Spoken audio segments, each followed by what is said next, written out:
Yeah, let's go ahead and start over.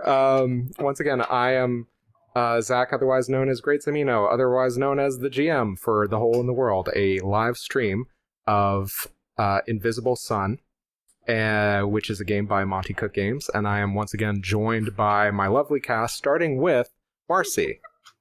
Hi, everybody. I'm Marcy, otherwise known as Experimental Madness, and I play our apostate sniper, Gavriel Glinsky. Excellent.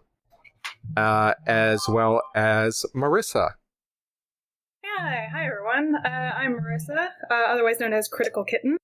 I play the resident first assistant librarian, Vance, Kyrrie Van Hollingsworth, and recent guardian of a grimoire, so we'll see how that turns out. And also joining us is Hopper. Hey, it's me, Hopper. Also known as Fail Deadly with a 3 instead of an E.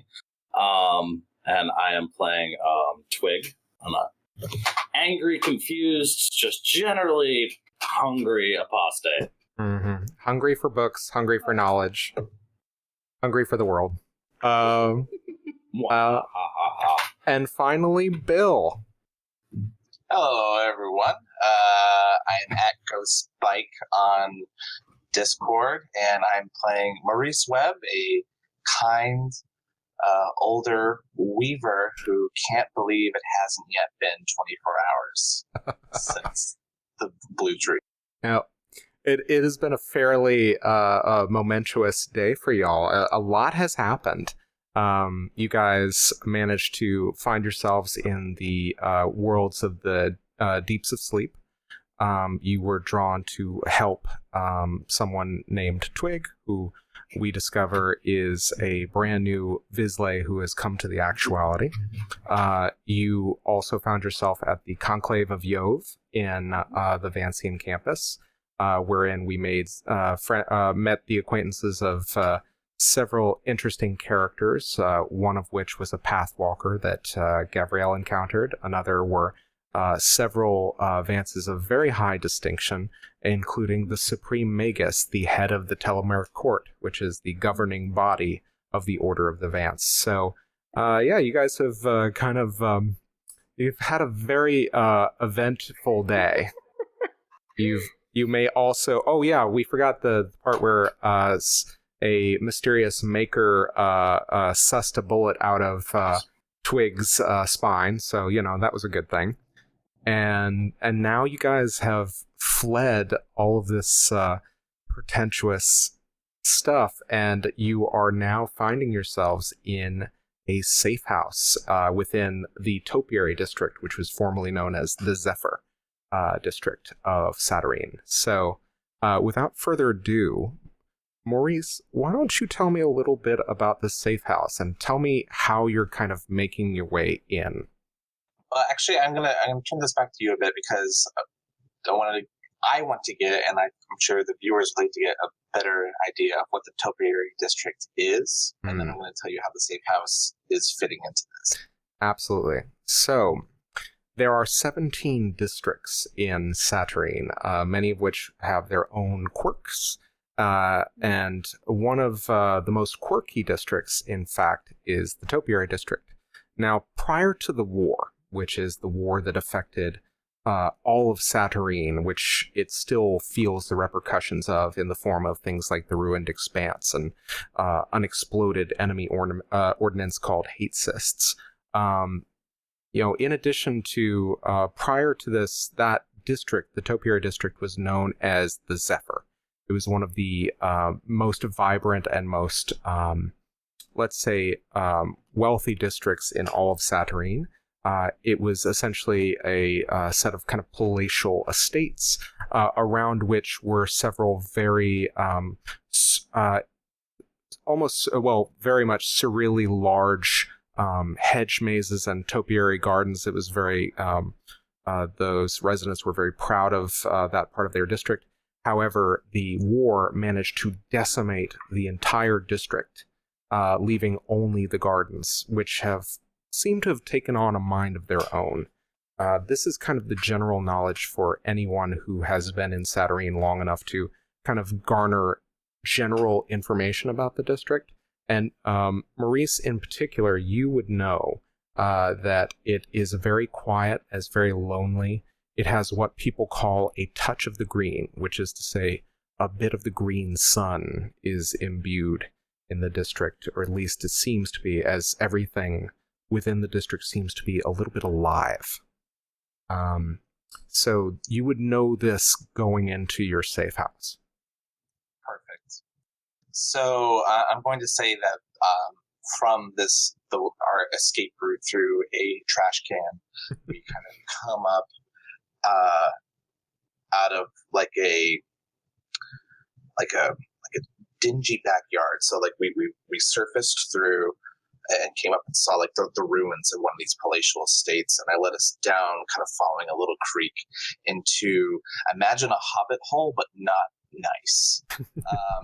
There's gnarled roots are all along the roofs of it. It's kind of a low ceiling, and there aren't enough.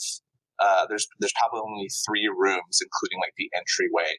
So as Maurice leads you in there, he's opening kind of closet doors, looking for any sort of like blankets or pillows, and can't find them, and manages to direct Kyrrie to a room with a very rudimentary cot, and Twigg to like a kind of a love seat. It's a bit too small, and looks at Gav and shrugs, and makes up 2 spots on the floor with like blankets and stuff, and checks on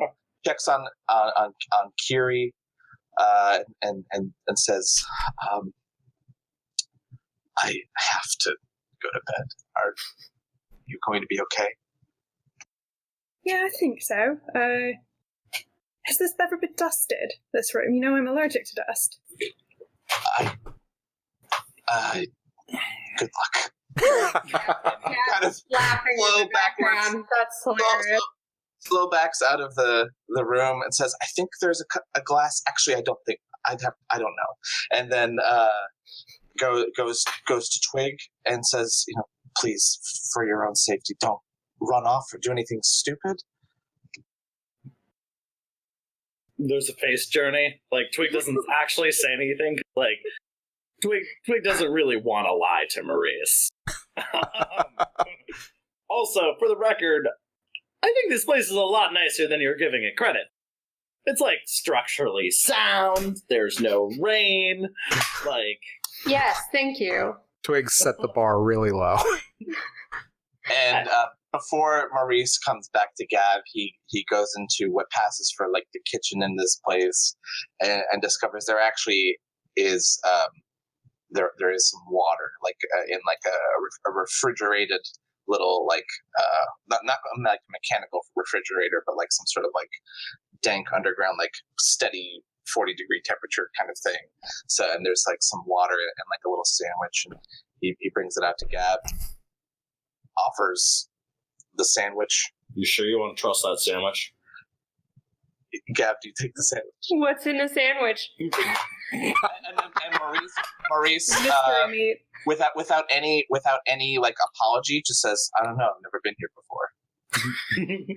Let me rephrase question. How long has the sandwich actually been in the kitchen? And Maurice is like looking, there's no packed by date. I'm gonna open up the...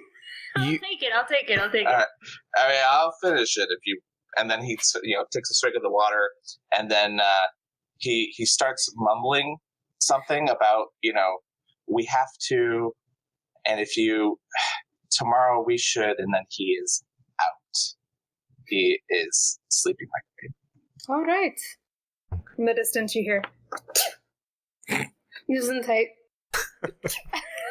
What's Duncan doing? Yeah. What is Duncan doing? Duncan did an entire lap while Maurice was getting everybody situated. He did an entire lap just sniffing every corner. And then now that he has positioned his butt right here and is laying his head right at Maurice's hip and is curled up in sleep as well. Aw. Well, if he's okay, then I'm okay. Yeah. All right. I've been in worse hideouts than this. So, what does everybody do? Does everybody kind of fade off to sleep after this long day? What time is it? I would imagine after the Telemeric Court, I would imagine after the demonstration, the Telemeric Court hearing, it's close to 2 or 3 in the morning. Oh, yeah. I think I'm going to take a watch, and then I will fall asleep. All right. So, because you are taking a watch, I would like you to make a perception roll. Cool. We have windows, I'm assuming? Yeah, this is underground, right? So would you guys have windows? Oh, we're underground. Okay. Yeah, I'd say not at all. There's very basic ventilation, and the door is meant to blend into the background. Well, then really what I'm doing is I set up my blanket and sleeping area, like, right by, and I'm mostly going to rely on, like, listening to hear if I'm, like, hearing sounds from outside the pathway that we chose to come in. Cool. Okay. So... I think Twig would definitely be looking for 2 things. Okay. Like looking to loot whatever is here, because I basically have been rolling around with a half brick and like a loose idea of what's going on for. It's been a day. I'm probably not dead, but in general, having something more effective than a half brick, and also for any loose written materials, in case I get snacky. All right. Oh, well. Midnight snacks? So... I was going to ask, is there a bookcase in Kyrrie's room? I would say, imagine, like, not the dirtiest college house you ever saw, but, like, that dirty college house that you've been in, that's how it's decorated and what's in there. Mm-hmm. Less Hopper's meticulously organized miniatures. I'm going to take that as a compliment. Like, textbooks believe it was. everywhere? Yeah, it's not the textbooks. No, like 2 copies of a book for no reason, and like it's all very dingy and no hardbacks at all. I would say less than a dozen books and of odd varieties. All right, perfect. Okay. In that case, I would like Gavriel, why don't you go ahead and give me a perception roll? And what's my challenge rating? That is going to be a 7. And meanwhile, Twig, I would like you to make an intellect roll. Challenge rating. I think let's set the base at 4, and then depending on what you get, you might get 1 or 2 things. I'll spend a bene. Okay. I have a ton of intellect. All right. What about you, Gavriel? Bursting with knowledge. What happens when you roll a 0? A 0. Ooh, okay. That is a critical failure. Yeah, that's what I thought. Yeah. And okay, so we're gonna resolve that in a minute. I run into a wall. Yeah. So yeah, it's more like, I think for you, I think what happens is just all of this, the kind of the commotion, the craziness of the day, it overtakes you, and you're kind of like the person that probably says, I don't feel sleepy at all. I'm fine. And Yep. Yeah. So you kind of that tracks. Yeah, you find yourself kind of resting your head against the barrel of your rifle. And Twig, what do you roll? So I'm going to spend 1 bene. Mm-hmm. And this is just a straight intellect roll? Yeah, so let's set it. Challenge rating is 4. So now it's 3. 8 more. Oh, but So but you also have searching, don't you? Yeah, I definitely have searching. Yeah, so that's +2, I think. Character sheet does whatever a character sheet does. Where are you? Yeah, I have 1 in searching, so that's a total of 6. Okay. So you got 6. Perfect. So Or I rolled a 4 and then I had a bene and then my searching. Excellent. So as you're kind of looking around, you kind of see Gav intently watching the door, and you go to the area where it's actually been probably an hour or so. I think you probably kind of get up in the middle of the night. And Gav is kind of dutifully watching the door. And you head to where the bookshelf is, and among the texts, you recognize something which I think that Maurice pointed out to you in the Hendasa Acclimation Center. It is another Basil Cotton novel. That kind of mystery novel that you are kind of used to seeing, or that you saw at the Acclimation Center. This is a different, not edition, but a different book in the series. And in addition, as you're kind of poking around the shelf and you grab the book out, not necessarily kind of devouring it or what have you, you notice that there is something behind the book. Ooh, do tell. Okay. And you notice it's kind of like this long, almost semi-cylindrical hunk of wood. Like a bat? It kind of tapers to the end. And it seems to have a little bit of a kind of a tip. Did that happen for everybody else? Oh, what happened? We heard tapers, and then then you just were making face for like 3 seconds. Sorry about that. So it kind of tapers to this semi-point, and there seems to be kind of like almost like a thorny top to it that kind of like prongs out almost like 2 fangs. Ooh. I'm definitely gonna poke it. What, like you're gonna poke yourself with the tips? No, like I'm just gonna be like, ooh, what's this? I think what the very first thing that happens when you poke this object, what do you poke with it? Let's put it that way. Boop. Your finger. I boop it. You boop it with your finger? Yeah. And Have you ever known me to not boop a thing? Guys, there's only so much euphemism I can withstand. So That was rapid fire. you boop the dupe, and so you feel almost like a static shock as it goes, kind of travels down your finger, and you don't know what this object is. If you've seen it before, you don't recognize it, but it's something with a little bit of a bite to it.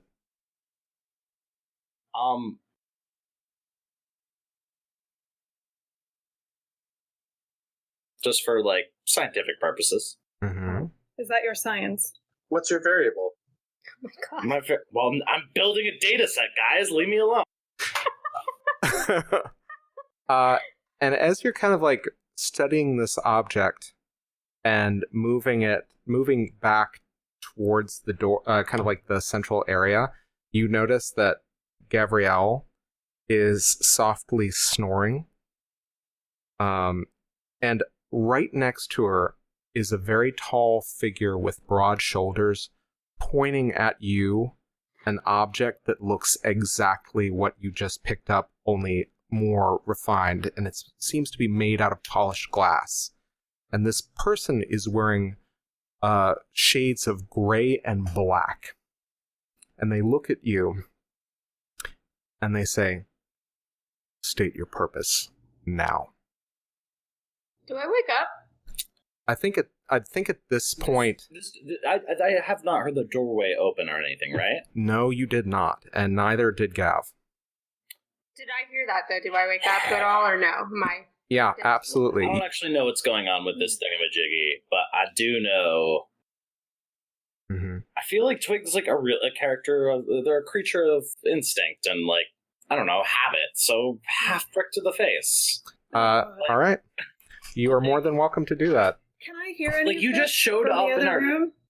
like you just showed up in our shit hobbit hole. Mhm. We're like state your purpose. If you and threw like the brick at him, depending on what happens next, I'm going to try to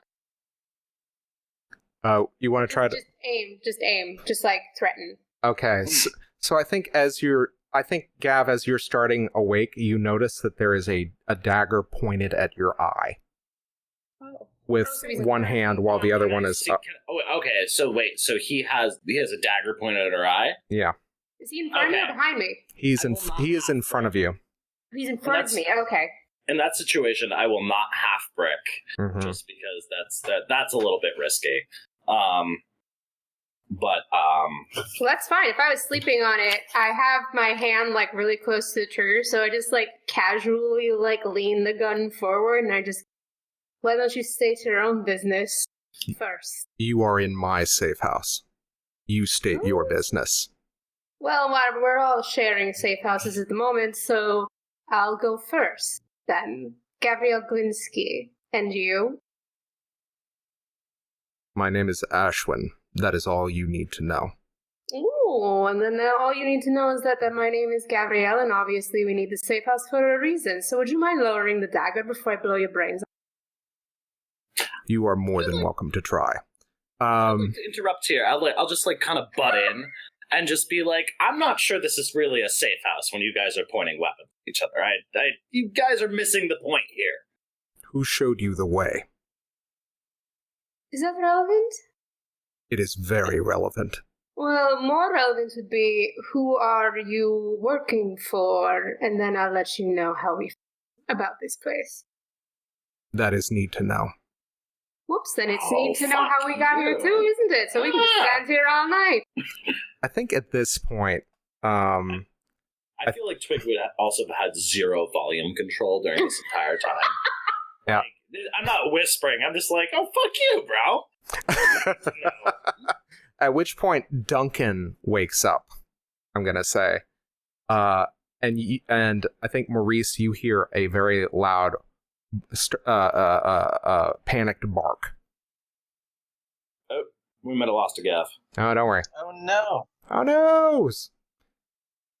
Let's see. So, Duncan barks, and Maurice wakes up. Is there a reaction to the bark from Ashwin? I think that there typically would be there would be very much a reaction from Ashwin normally, but there is a very I think Ashwin is standing sentinel.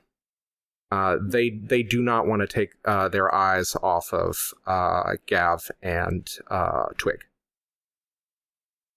So I think at this point, Maurice is sitting up, rubbing the sleep out of his eyes. I think everyone should just calm down. Maurice, are you all right? Ashwin? Yes. I'm so glad to see you. Yes, I'm fine. Sit down. We have so much to discuss. Are you going to get him to remove the dagger? I think as soon as you let up your finger off the trigger. All right. There, he's standing sentinel. What are you doing? What do you say to convince him? Oh, I'm doing the 1, 2, 3 countdown to everyone lower their weapons. Okay. 1, 2, 3. Okay. Ashwin, meet Gav. Gav, meet Ashwin. Twigg, meet Pleasure. Ashwin. And then I'll go and check on Kyrrie in the other room. Still sleeping?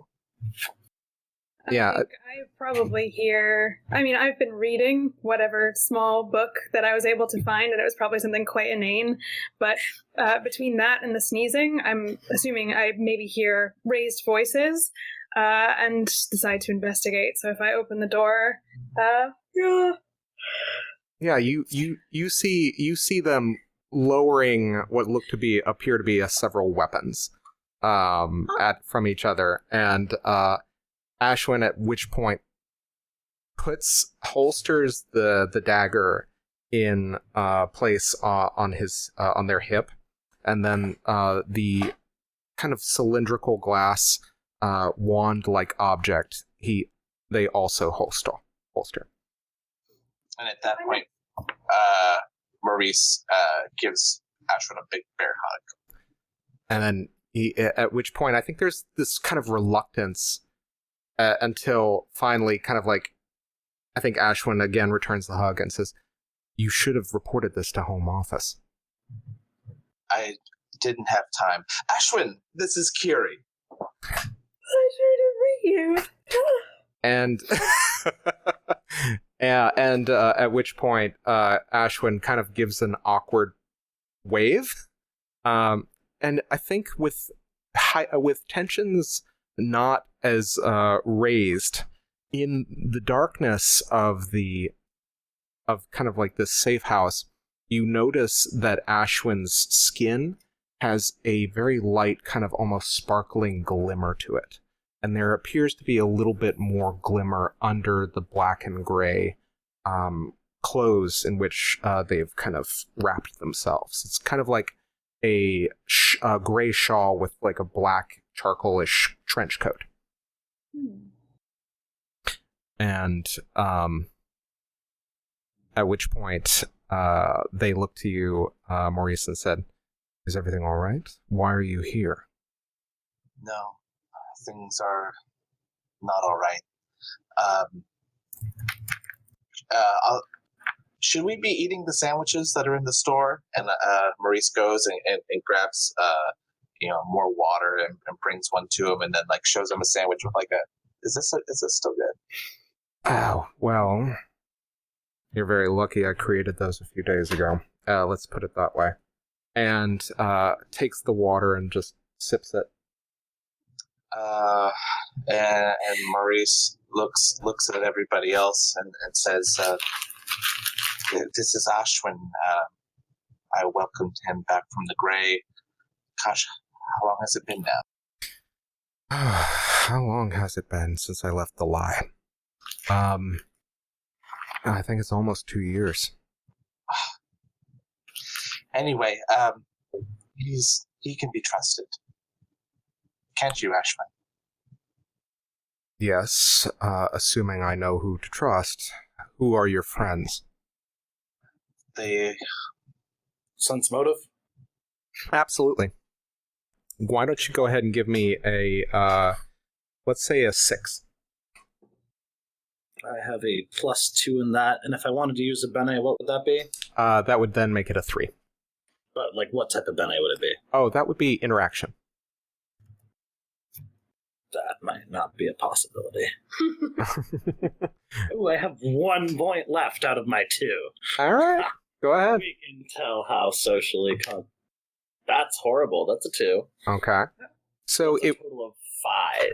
It wasn't a massive failure. So I'm just going to say that what you kind of gather off of this person is that there's kind of this, I think they're very clearly kind of suspicious of what's going on, but they are also seem to be a little bit more at ease seeing Maurice.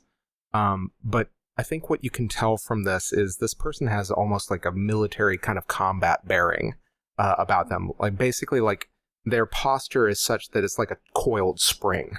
It feel like you could kind of watch that person lash out at any moment, and that could either be intent or that could be training. Relatable. Mm-hmm. So you said there's like a sparkly edge to this person? Yeah, absolutely. Is this ever something I would have read about, this effect in a person or creature? Why don't you go ahead and give me a magical knowledge roll? Sure.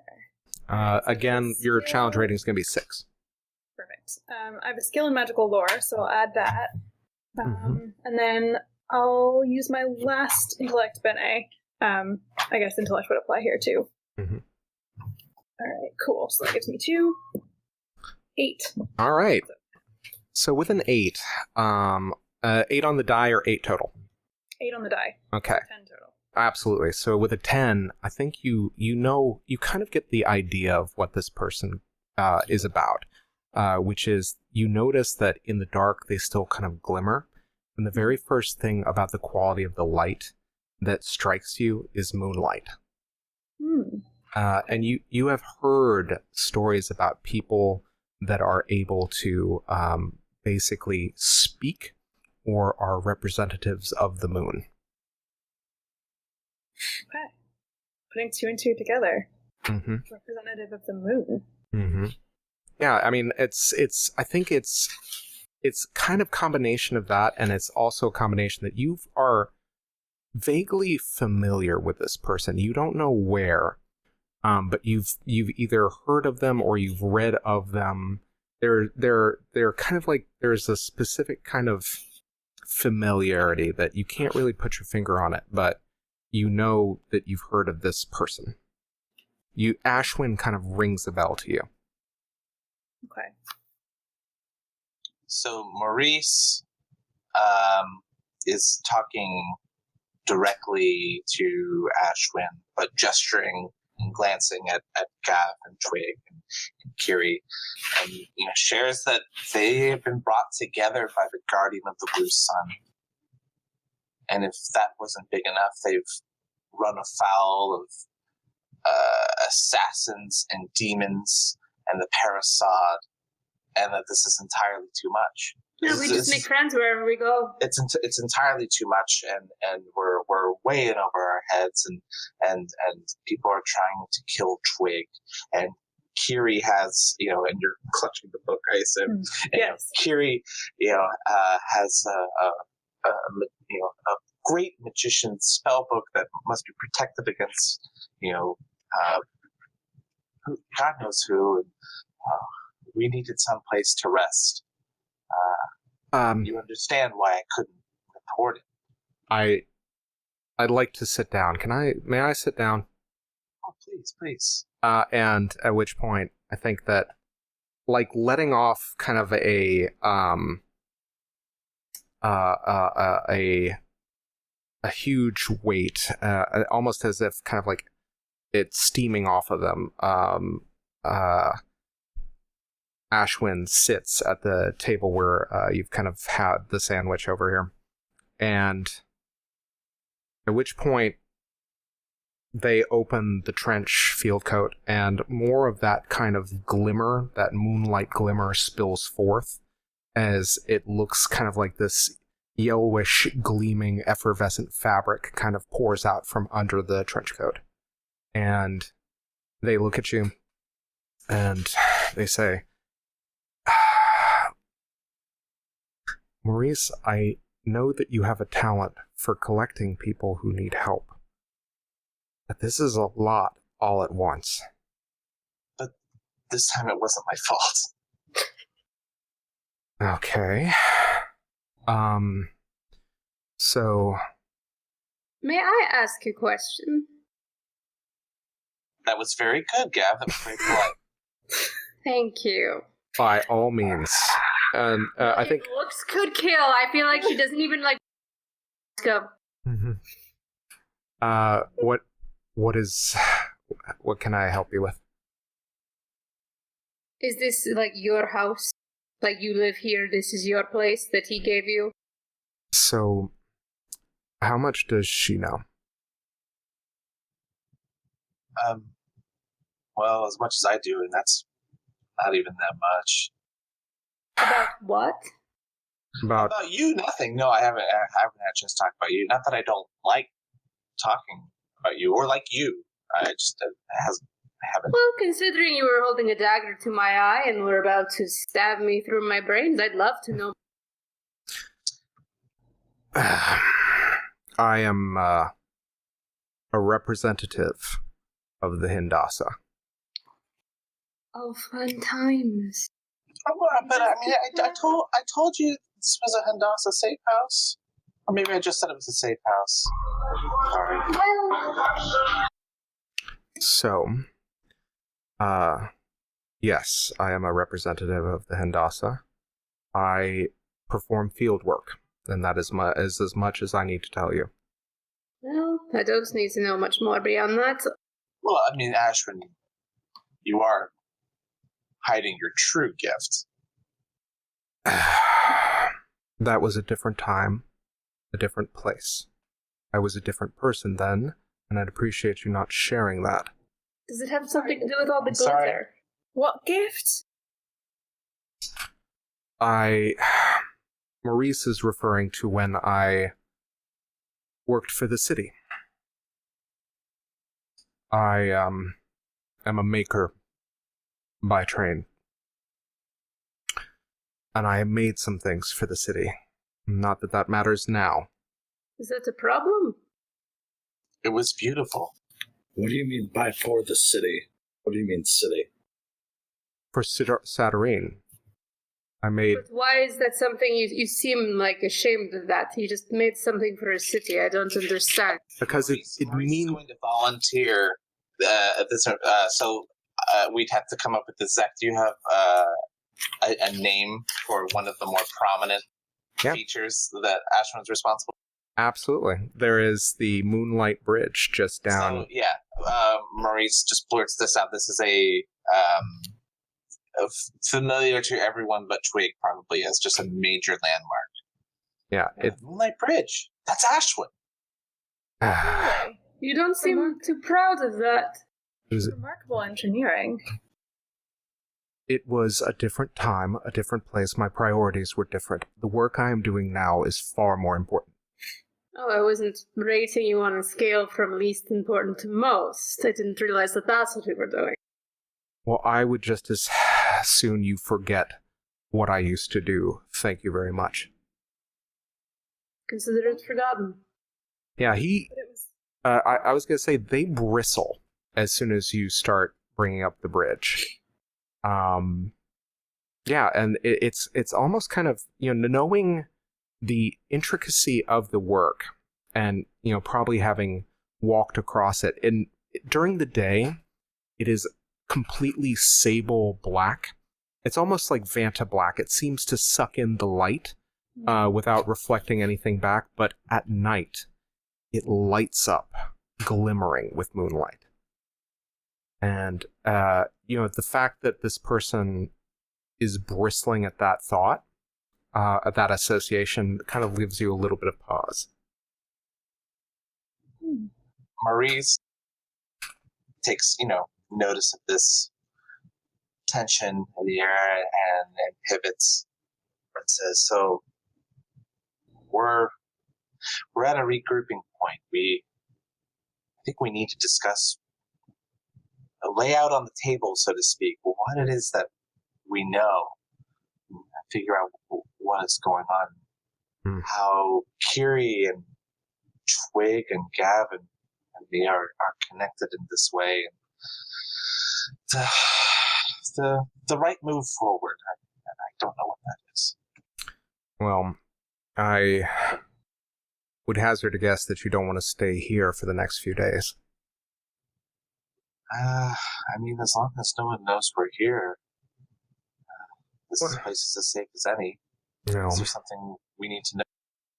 Well, there's been a lot of activity in the Topiary District, but nothing along the lines of what you're telling me. I haven't heard any kind of... no one has been putting out feelers, if that's what you're asking. I guess that is what I'm asking. So that's good. Maurice looks to everyone else. Right? How much information did you I know that you scanned over a few things about what you told Ashwin about us, but did you say anything about what the Church of Midnight or any of that other stuff about Jaren yet? No. Okay. I gave the broad strokes, very, very little more than what I actually just summarized. Yes. And so you... Yeah. Did you? So how much do you cover specifically with? I don't know. I had a bullet in my head, so I don't really remember the dude's name, but that guy who messed with the bullet and then tried to steal it. Yeah, I did. Even though I did not just now do it, I did mention that there was a magical sentient bullet that was pulled out, and that we don't know where he is. That kind of. Was there any was there any flicker of recognition with the magic bullet concept? Maybe the phrase "mother gun." He thinks about it for a moment, and I think that while you were kind of reading him just off of your sense motive, I think from before, there's not really a glimmer of recognition except how much do you describe the person that removed the bullet? glancing strokes. I mentioned that their skin was covered in tattoo. And that triggers a bit of recognition. And he says, it sounds like a maker I know, actually. Really? Yes. And involved with the parasite? Or do you know anything about them? The person I'm thinking of, I know their reputation. I don't know them by name or personally. They're a member of the Order. That much I do know. But never heard anything untoward about this person. I can look into it. We need all the help we can get. Now, I think that you and I have that in common right now. What's going on? I'd prefer if you and I speak about this in private, if that's all right.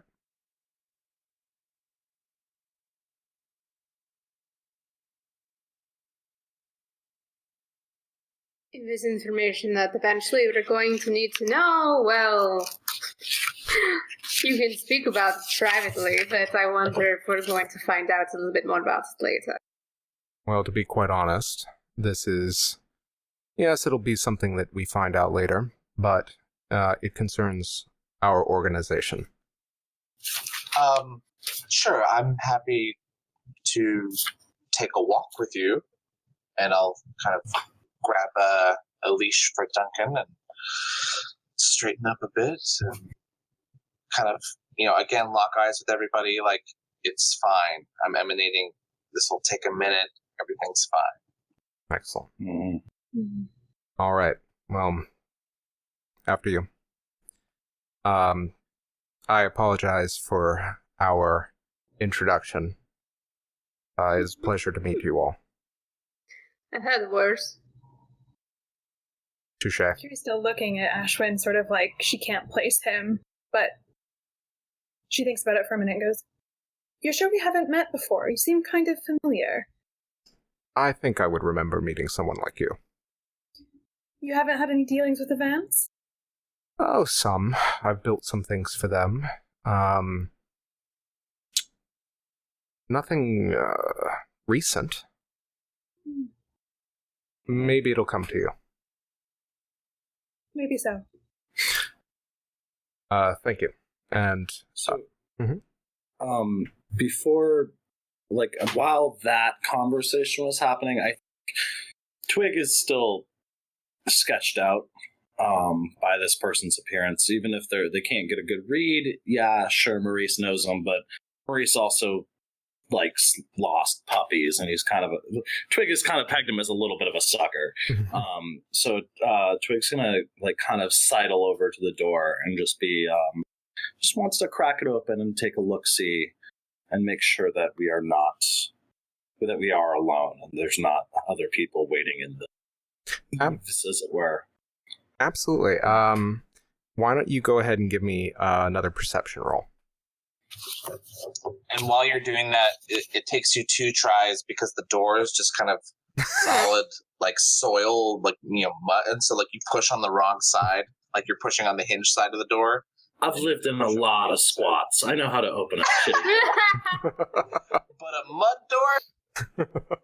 You underestimate me, Maurice. All right, so I'm making a perception. Yeah, make a straight roll. You can spend Bene if you like. What would that be? Intellect Bene? Oh, that would be perception Bene, I presume. Yes. I'll do that just in case. Better safe than sorry. That's a 4 plus the 1. Okay. So so as you crack the door open, you don't see anybody immediately around the door. There's nobody in wait. It seems fairly kind of straightforward. I will say that with a 5, though, as they're walking out, you watch as they kind of get to a major kind of turn a little bit later down the street before they kind of disappear.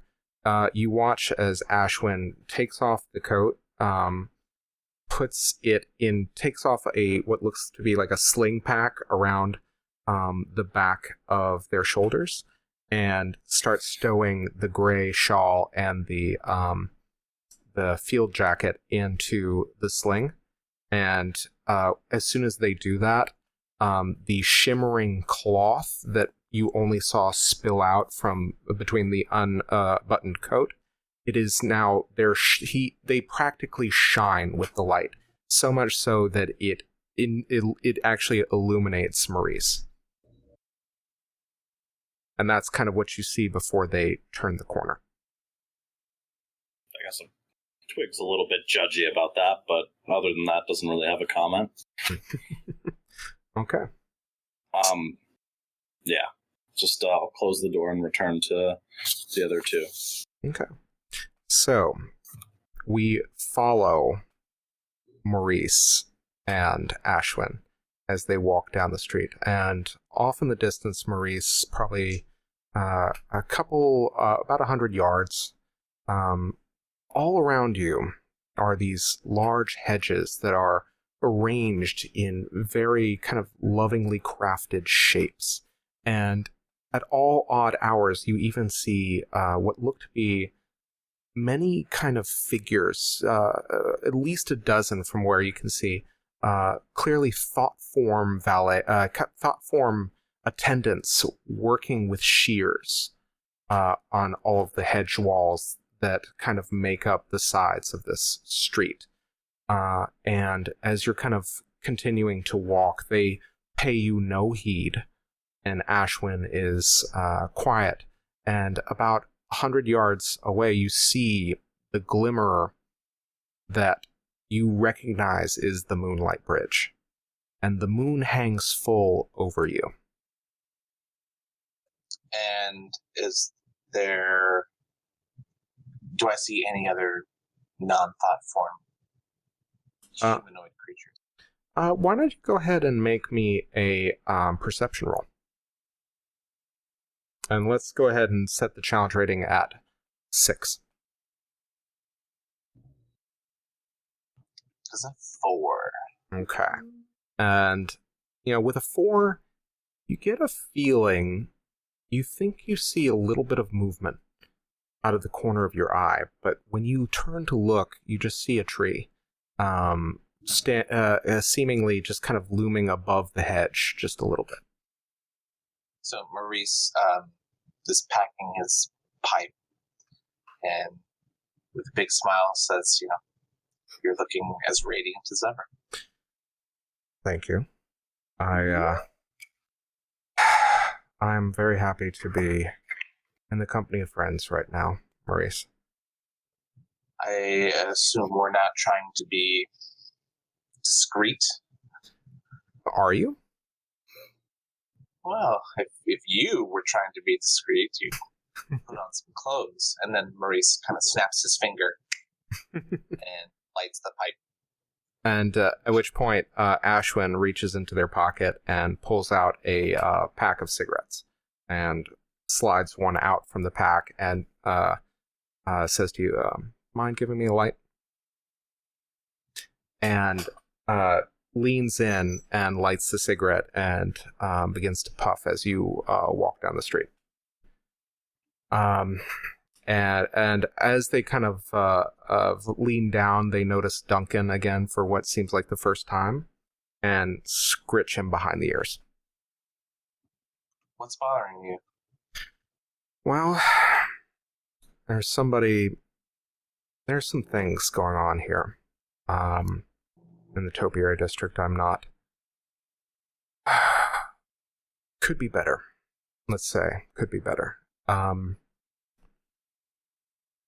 And by this time, you've made it to the Moonlight Bridge, which glimmers, and the lattice work of the bridge is very rococo. It's very florid in its details, with many design motifs of crescent moons and also scenes of kind of nighttime frolicking, and all these kind of figures emblazoned into the arcs of the bridge. And it's just really, you realize finally it's been more for adornment than anything. Prior to the war, if this had been anything at all, it might have been a creek bed or kind of a more artful kind of fountain giving way to a small stream underneath. But post-war, it is a dry, mud bank below your feet as you walk atop this glimmering bridge. And there, Ashwin kind of goes to one side of the bridge and looks up and says, "So, someone I helped pull from the gray, they're being accused of murder." Are they a friend of yours? Yes. You pull people from the I'm sorry. Who are they? When was this? A young man named Tristan. Tristan is, if I know anything about Tristan, he is not a killer. But he stabbed this one Visley in the middle of broad daylight here in the district, and I honestly don't know how to react. There's something about this case that's wrong. I mean, it's keeping you from your work. I don't ever see you in Saturday. Well, yes and no. There's another reason I'm here. And at which point they point to directly in front of them, down to the other side of the bridge, and you see just looming over you is, looming kind of off in the distance, is a ruined, magnificent structure that prior to the war must have been magnificent, with its flying buttresses and its gigantic paned glass windows and the wings of stone that kind of erupted from its form. But now you see, and you kind of see the faint glimmer of it illuminated in moonlight. But underneath the glimmer, you see nothing but ruined edifices and shoddily kind of standing structure. And Ashwin says to you,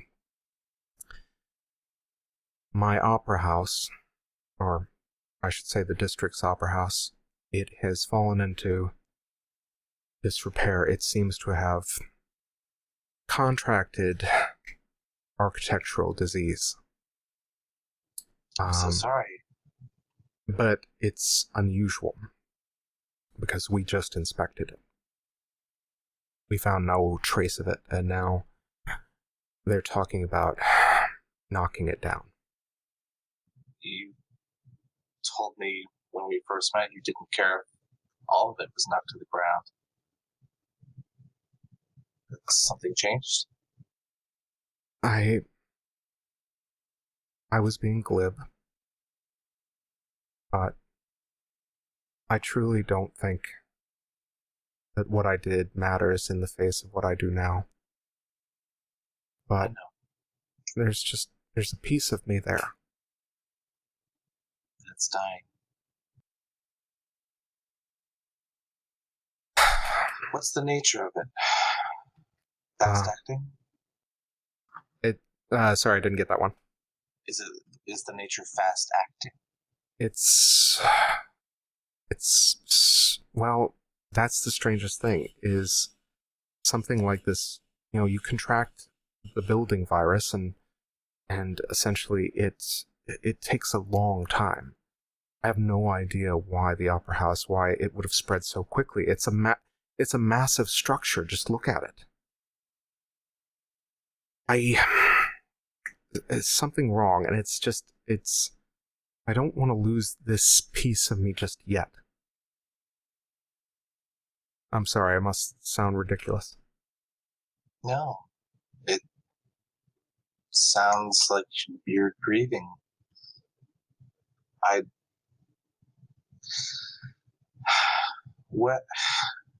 between your friend and the house. You sound as lost as I am. You know, she doesn't talk to me anymore. The moon. I don't think she cares. Maybe I just didn't do enough. Maybe I took her for granted, but she doesn't talk to me. And What was the last thing she said?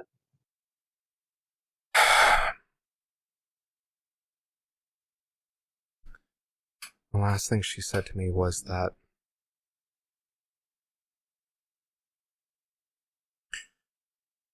she would miss me, but that she understood why I had to leave, and that she would welcome me back when I was ready. And now, even when I try to talk to her, I hear nothing. Maurice puts a hand on their shoulder,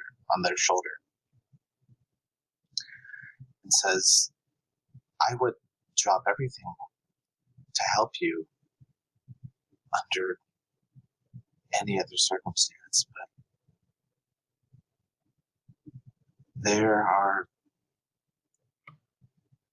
things that I'm caught up in that I don't know how much time we have. If our paths intersect in some way, as they already have, I could try. Okay. Well, if you have time, there's someone named Joe. They're the assistant to the Garant here in Zephyr. The Topiary District. They'd know more about Tristan. As for the Opera House, I don't know. I kind of wish that a Parasad could look into it, but honestly, it's up to the Garant to see who has the license to go in. They've condemned the building. You can't go into your own building. Wow. You know, I was there on opening night, and the woman who runs the etheric radio station here, I can't recall her name. And as he's telling the story, I'm reinforcing this with the cantrip reverie. Mm-hmm. That allows him to remember a happy memory. Yeah, absolutely. And I think what happens is, I think that shine, that glimmer of the moon, begins to kind of get more and more bright in this moment of memory. And Ashwin says, I just remember that opening night, and the star she brought out, this huge benefit, this inaugural performance, and it was a series of arias, one by the Glass Angel. That was amazing. Have you ever heard someone made of glass sing in such a way that their entire body vibrated? It shook the house. It was wonderful. That was actually a scene in one of my books. It's really strange. Almost exactly as you're describing it. It's beautiful. And I think they kind of incline their head at you while they think about that, and just said,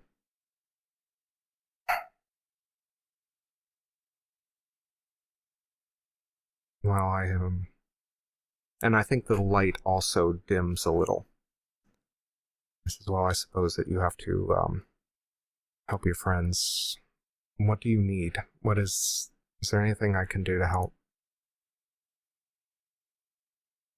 I need to help them. Twigg.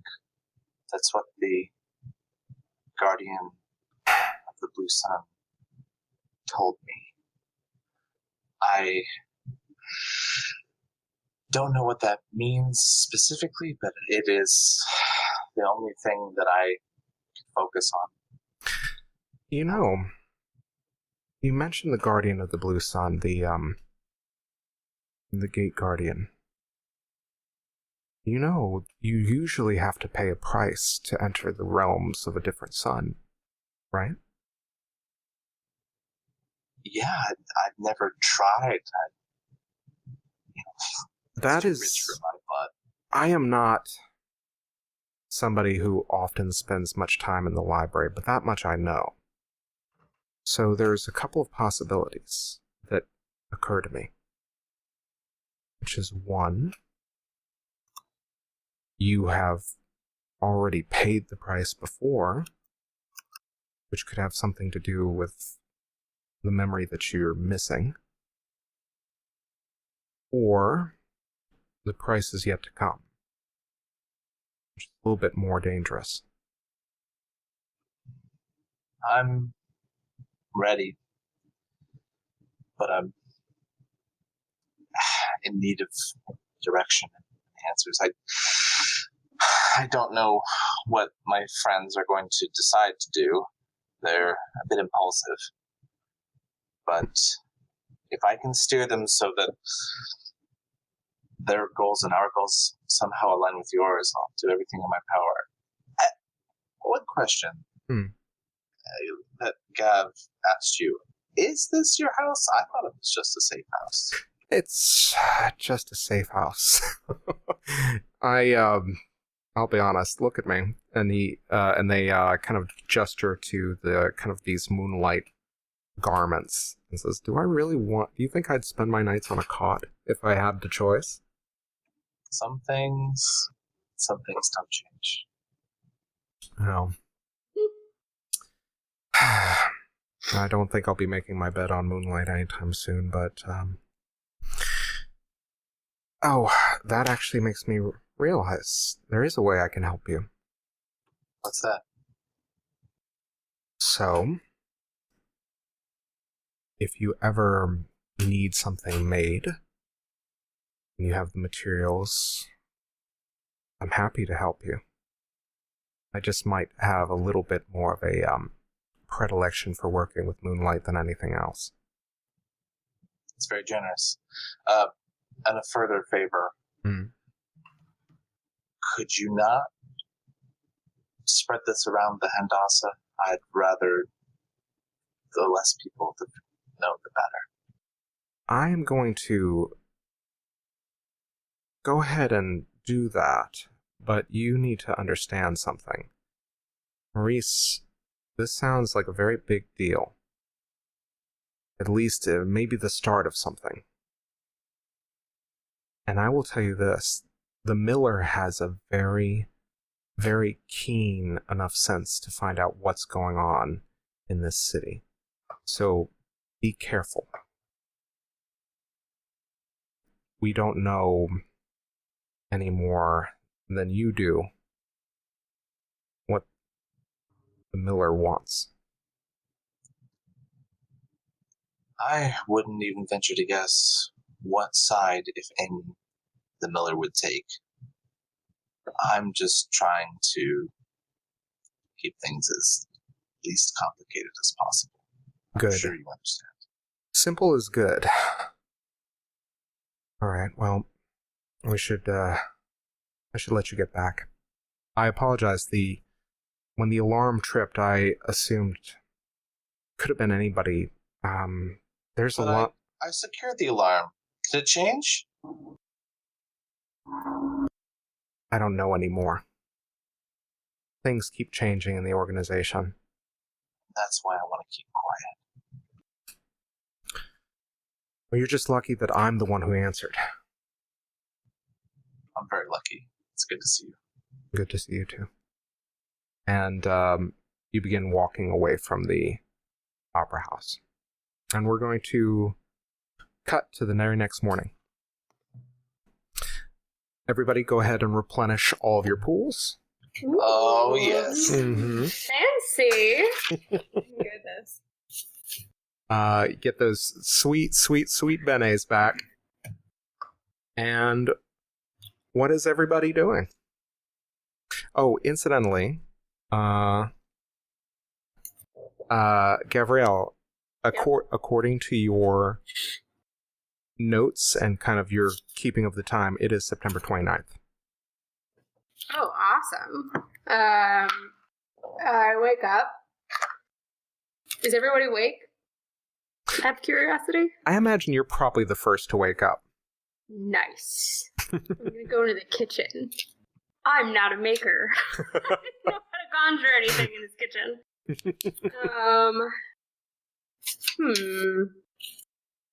I'm trying to picture what a shitty hobbit hole. Like the equivalent of a natural mini fridge. That's it. Oh boy. What are the rules for making food, Zach, in this world? Do I need to be a maker in order to conjure? Oh, no, God. If you had to do a flow chart for every time you needed to make food. So... I mean, it's not my forte. Cooking with fancy and magic? Oh, yeah. Well, that's it. Yeah, exactly. I think that this is something that everybody can do fairly easily. There's also, if you don't want to kind of... I'd say probably... With enough raw ingredients, with 1 or 2 sorcery points, you could very easily make a good meal for several people. It's just up to you what kind of meal you want to make. If you make food with Vancian magic... I'm not a Vance. I know, but is it living? Like, Great question. Is my... That's awful! So I take a bite out of my muffin, is it going to be offended? May I remind you, Twig, that as a locavore, you're eating books, which also, from the perspective of a librarian, have a life, too. So... Fowler Margulis?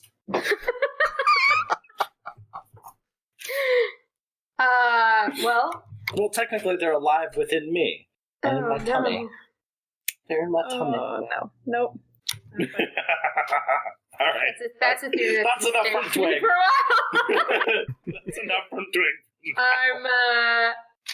I'll use like how many sorcery points would I need to make a New Year's meal? Let's say 2. An interesting question. Absolutely. Let's say 2 points of sorcery makes something. And I think what you're doing is, I think having full stuff for half a second. I think what you're doing is you're taking the materials that are readily available in the kitchens, kind of like the equivalent of K rations, and you're using the magic that's inherent in you as an apostate to basically channel magic into kind of like altering and kind of creating a more succulent meal. Mm-hmm. So what do you make with your magic, and what does it look like when you kind of reshape these things? I think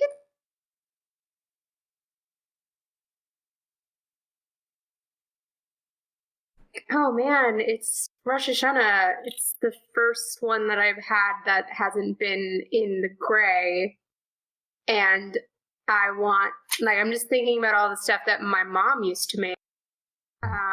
And how like she would spend like all day, and we would work like all day in the kitchen making all like this like roasted chicken, cocoa fresh out of the oven. I wish I had time to make that right now, and I don't. And just like all the stuff that we would set the table with, apples and honey, of course. And I think just as I'm like looking at the rations and just like kind of holding them, it just starts happening. And while that's happening, what I'm going to do is I'm going to turn a card, because it's the start of a new day. Mm-hmm. Not talk about everybody. You know what? Because we've had the Vizier way too many times. I think the Ambassador is this card. I think we're gonna do another one real quick. Okay. Let's see. Let's do another one actually. Cool. Okay.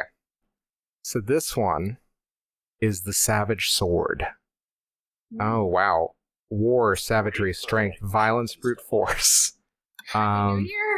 It's red and blue, so it enhances red while taking away blue magic.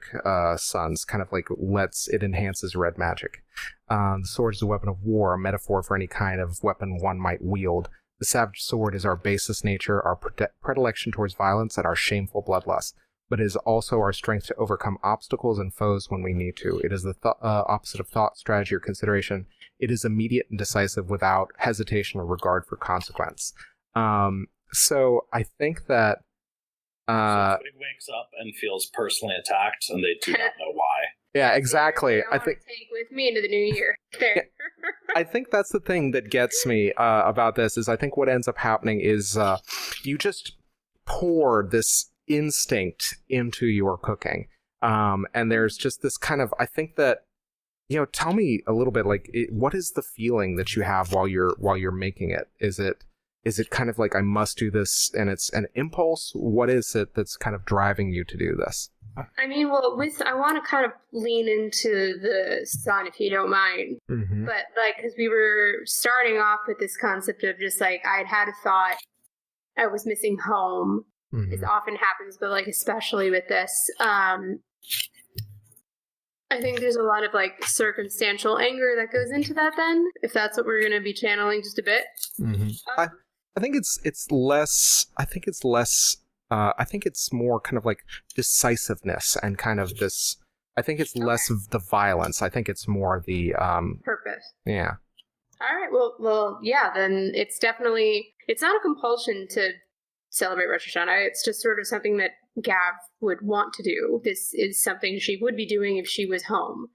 But the magic here is allowing her to create it here, and maybe that she's not sure if that should even be possible, or clearly there's a way to bring some of the stuff that she's used to. She doesn't have to abandon it entirely. Mm-hmm. Absolutely. Yeah, so you pour that that kind of decisiveness and that desire directly into the food, and it kind of acts as a sauce almost. Sword sauce. I'm here for that. I think by this point, and I think probably you've been working for at least 20 minutes, 30 minutes, and I believe the rest of the safe house is starting to wake up, and all of you, the smell of honey fills your nostrils. Well, that's not cooking. I just put that in a bowl. Yeah. But don't worry, it was the smell of cooking and honey. Yeah. So Maurice very groggily sits up, wipes the drool from the side of his face. And I think I'm setting the table with everything. Smells delicious. Yeah, Happy New Year. I think Kyrrie sort of stumbles out of the bedroom as well, and her nose is a little clogged up from having sneezed so much all night, but she's like, oh, from what I can smell, it smells delicious. What is it? Okay, look, is everyone here? I would like to roll a stealth check. All right. Let's see. For everybody's kind of mid-level now, so let's go ahead and say your difficulty level. And I think, Gavriel, you'd probably be the best hunter out of all of them. The more crazy banana perception guy. Yeah, let's say your challenge rating for this is 6 for now. So 6 in order to successfully get past Gav, because she's... my natural perception is 7. Yeah. So I've got 1, and then I'm definitely putting a bene into this, because, I don't know what this is. It's delicious, though. I wake up, and my immediate instinct is to go over and, what's that? That is a 9. What? So with sneak and with my bene, that's an 11. Yeah, I think what you do is you kind of it's almost like you're just kind of darting in, grabbing little bits of honey and just that kind of thing. Around, and I'm just kind of ooh, look a brick, and then So Twig, as a logivore, what does real food taste like to you? Yeah. Delicious. Just not nutritious. I eat the menu and I eat the food that I don't order at the restaurant. That. I was actually thinking about that. What does a logo eat when they go to a restaurant? It's the fucking menu. If you're the start of a really bad joke. Yeah. You might be a logivore. You might be a logivore if you go to a high-end place and you're like, oh, look at that wine list. That looks mighty scrumptious. You might be. We're done. You might be. If you look at a copy of War and Peace as a 7-course meal, you might be a logivore. I'm now just imagining a self-help book that says you might be a logivore if. But the problem is if you eat this. Yeah. Good book. It's just a one-time use item. Yeah, and It's like a colorblind test, but for logivores. You might be a logivore if there's nothing on these pages. On this page. Just a Everyone blank book. apologize to our viewers. This is the rest of the stream now. Yep. Oh. Uh, Oh God. Actually, that's something I think that you also notice, Twig, is as you've kind of like awakened and kind of like with a little bit of rest, when you discovered those books, I think that touching it didn't immediately erase the books like it had previously. There seems to be kind of like some measure of control you're now able to exert. You've noticed. That's new and improved. Mm-hmm. So I can choose I can choose to definitely eat everything I touch. Yeah, seems like it. Yeah, cool. That's helpful, especially now I can actually write in my damn journal. Yeah, I think all of you guys are taking a look, and Gavriel is in the process of making this nice large spread. Yeah, I think she's kind of standing like awkwardly by the table, just like clearly fidgety and not in her usual like more apathetic chill vibes that she gives off most of the time. She's just like, okay, we've been through a lot. Not all of us are, shall we say, particularly happy about being here, least of all me. But it's Rosh Hashanah, and I thought we might as well sort of have. What I'm trying to say is, like, we're stuck together, and we might as well try to find some sort of common ground or happiness or whatever you want to call that. And it's New Year, and I don't really feel like going into this one trying to not be. And Maurice comes up to you, and you're holding. You've been gesticulating with like a bowl of food that you've been about to place on the table. Yep. Maurice takes it from you, and says, "Thank you very much. This is really, really wonderful." And sets the serving platter on the table and takes a seat. I think Kyrrie, Yes. remember that Kyrrie in the Grey was a linguist. And so that means that while, she's studying the structure of languages, she has surface knowledge of a lot of different languages. And, knowing what she knows, I think at this point, Kyrrie wants to try to thank Gav in Yiddish, but comes out sounding a little more like, thanking you very much. It is a good effort. We can work on that. What about you? Sit down. What about you, Twig? What do you do? Twig is very awkward about this. They don't handle being given stuff well. Their natural inclination is definitely to be like, oh cool, I'm gonna take that and bye. So having somebody willfully make a meal is kind of a big deal that they're not really emotionally equipped to handle. No, but neither am I. I think Twig is just kind of being unusually quiet and eating a small amount and just really enjoying it, but not being necessarily as emotive as they might otherwise normally be. Usually they're pretty loud. They're a loud person in every sense of the word. Mm. Yes. But clearly happy. And just kind of if there's any interaction between Twig and Gav, it would definitely be kind of a nod. Bro. Yes, So, yeah. So I think all of you are seated now, and what do you do, Gavriel, for Rosh Hashanah? Well, it's a Sunday, so mostly I just want everyone to kind of sit down and eat. I made all this food.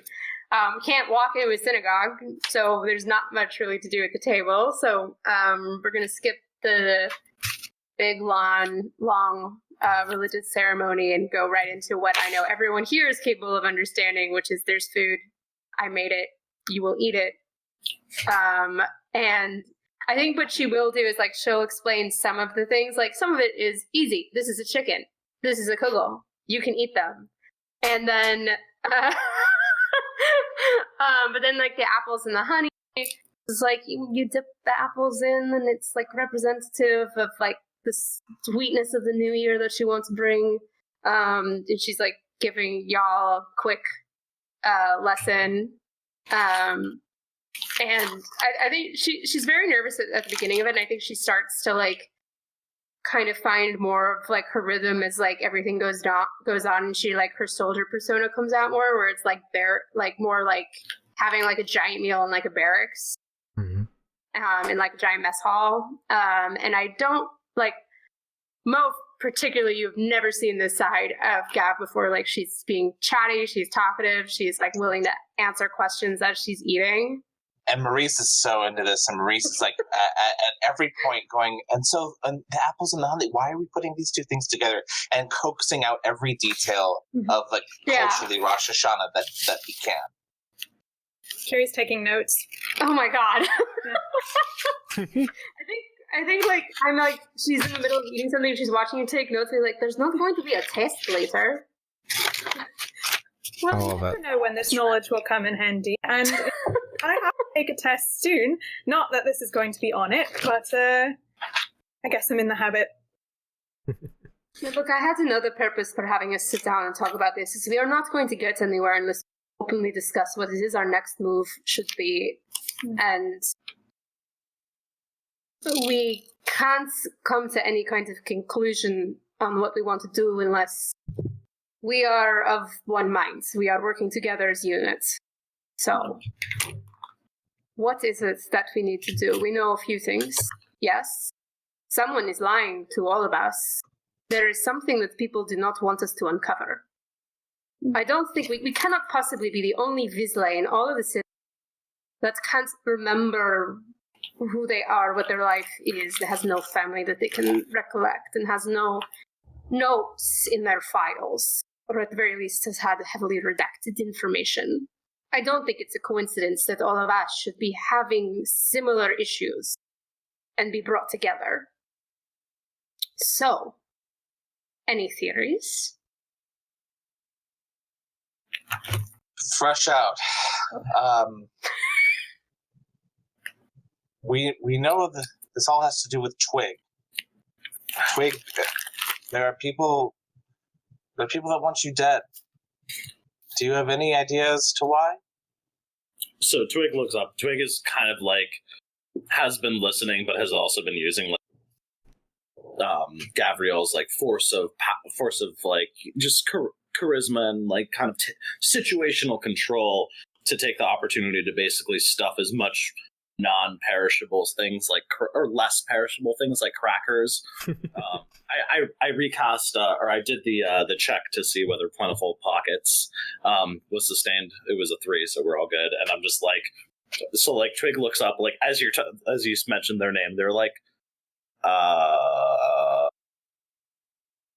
blows his coat. So you don't know why anyone would want to kill you? I mean, there's a lot of very good reasons, but none of them seem relevant to now. What if it's more of a catalyst event? Something about you coming here is like the final piece in some puzzle that someone was waiting to be put together. But we don't know what the puzzle is, so all we have are pieces. Well, it's... Go ahead. I can't say I know anything about this world, and I'm still really uncomfortable here. But, and, like, Twig's, like, definitely not making eye contact, like, definitely, like, talking while looking at their food. But I know that there's a lot of stuff that's been going on, and I don't, like, Kyrrie's order, there, what was, I don't remember the name of that woman, one who was the Supreme... Yeah, the Supreme Magus. She knows something about something that is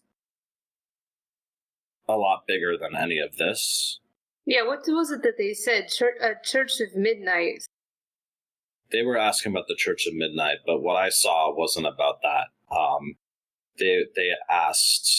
They were talking about the hole in the world, and they needed to know how deep it went. And it didn't seem like small potatoes. Never anything I've heard before. I wouldn't know either. Twig, do you know anything about the war? Which one? Nobody does. And I think that's why we can't remember anything. I think Wasn't wait, what actually, well, I remember something though. what do you remember? About the war. Like from the trees. Mhm. When I was in the trees. What? What trees? And everybody has like, your little happy place in your head, and the place where you keep all your memories when you've been shot in the head. Oh yeah, of Is course, that not all the time normal? I've got that. Yeah. No. No, I mean, it's totally normal, and I do it all the time, but tell me how you do it. Well, usually it involves a nosebleed and passing out. But like when that bullet was being removed, I definitely remembered a few things. And so Twig actually pulls out a journal that says in big, like, Sharpied on letters that says, "Do not eat." And flips over. Like, you see a lot of, like, grease stains, and I don't know if I actually recorded that specific thing. Oh, yeah.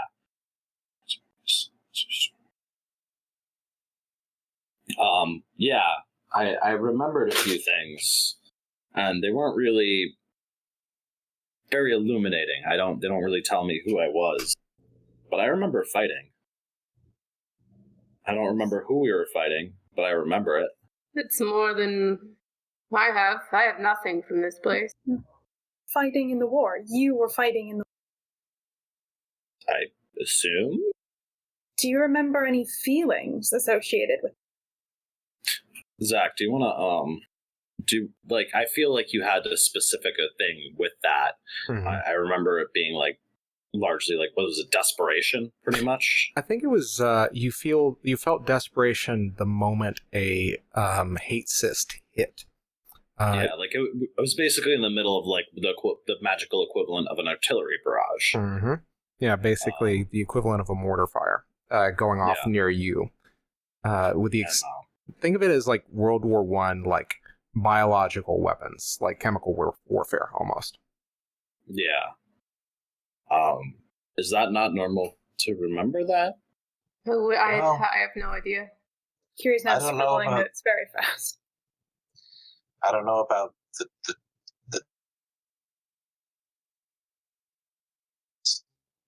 I guess a helpful, if I'm right, and the reason we can't remember is because we were all involved in the war.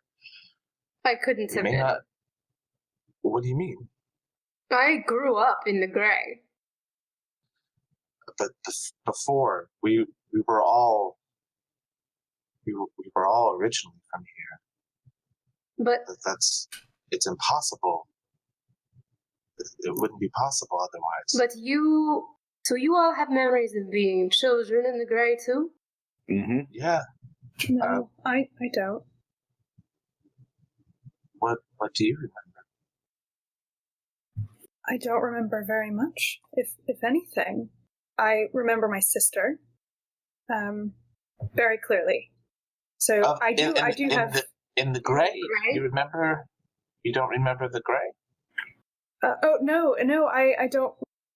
Gray. I only not beforehand. Right.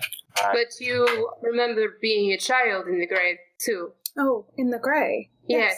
Yes. So time is no longer a factor in memory here.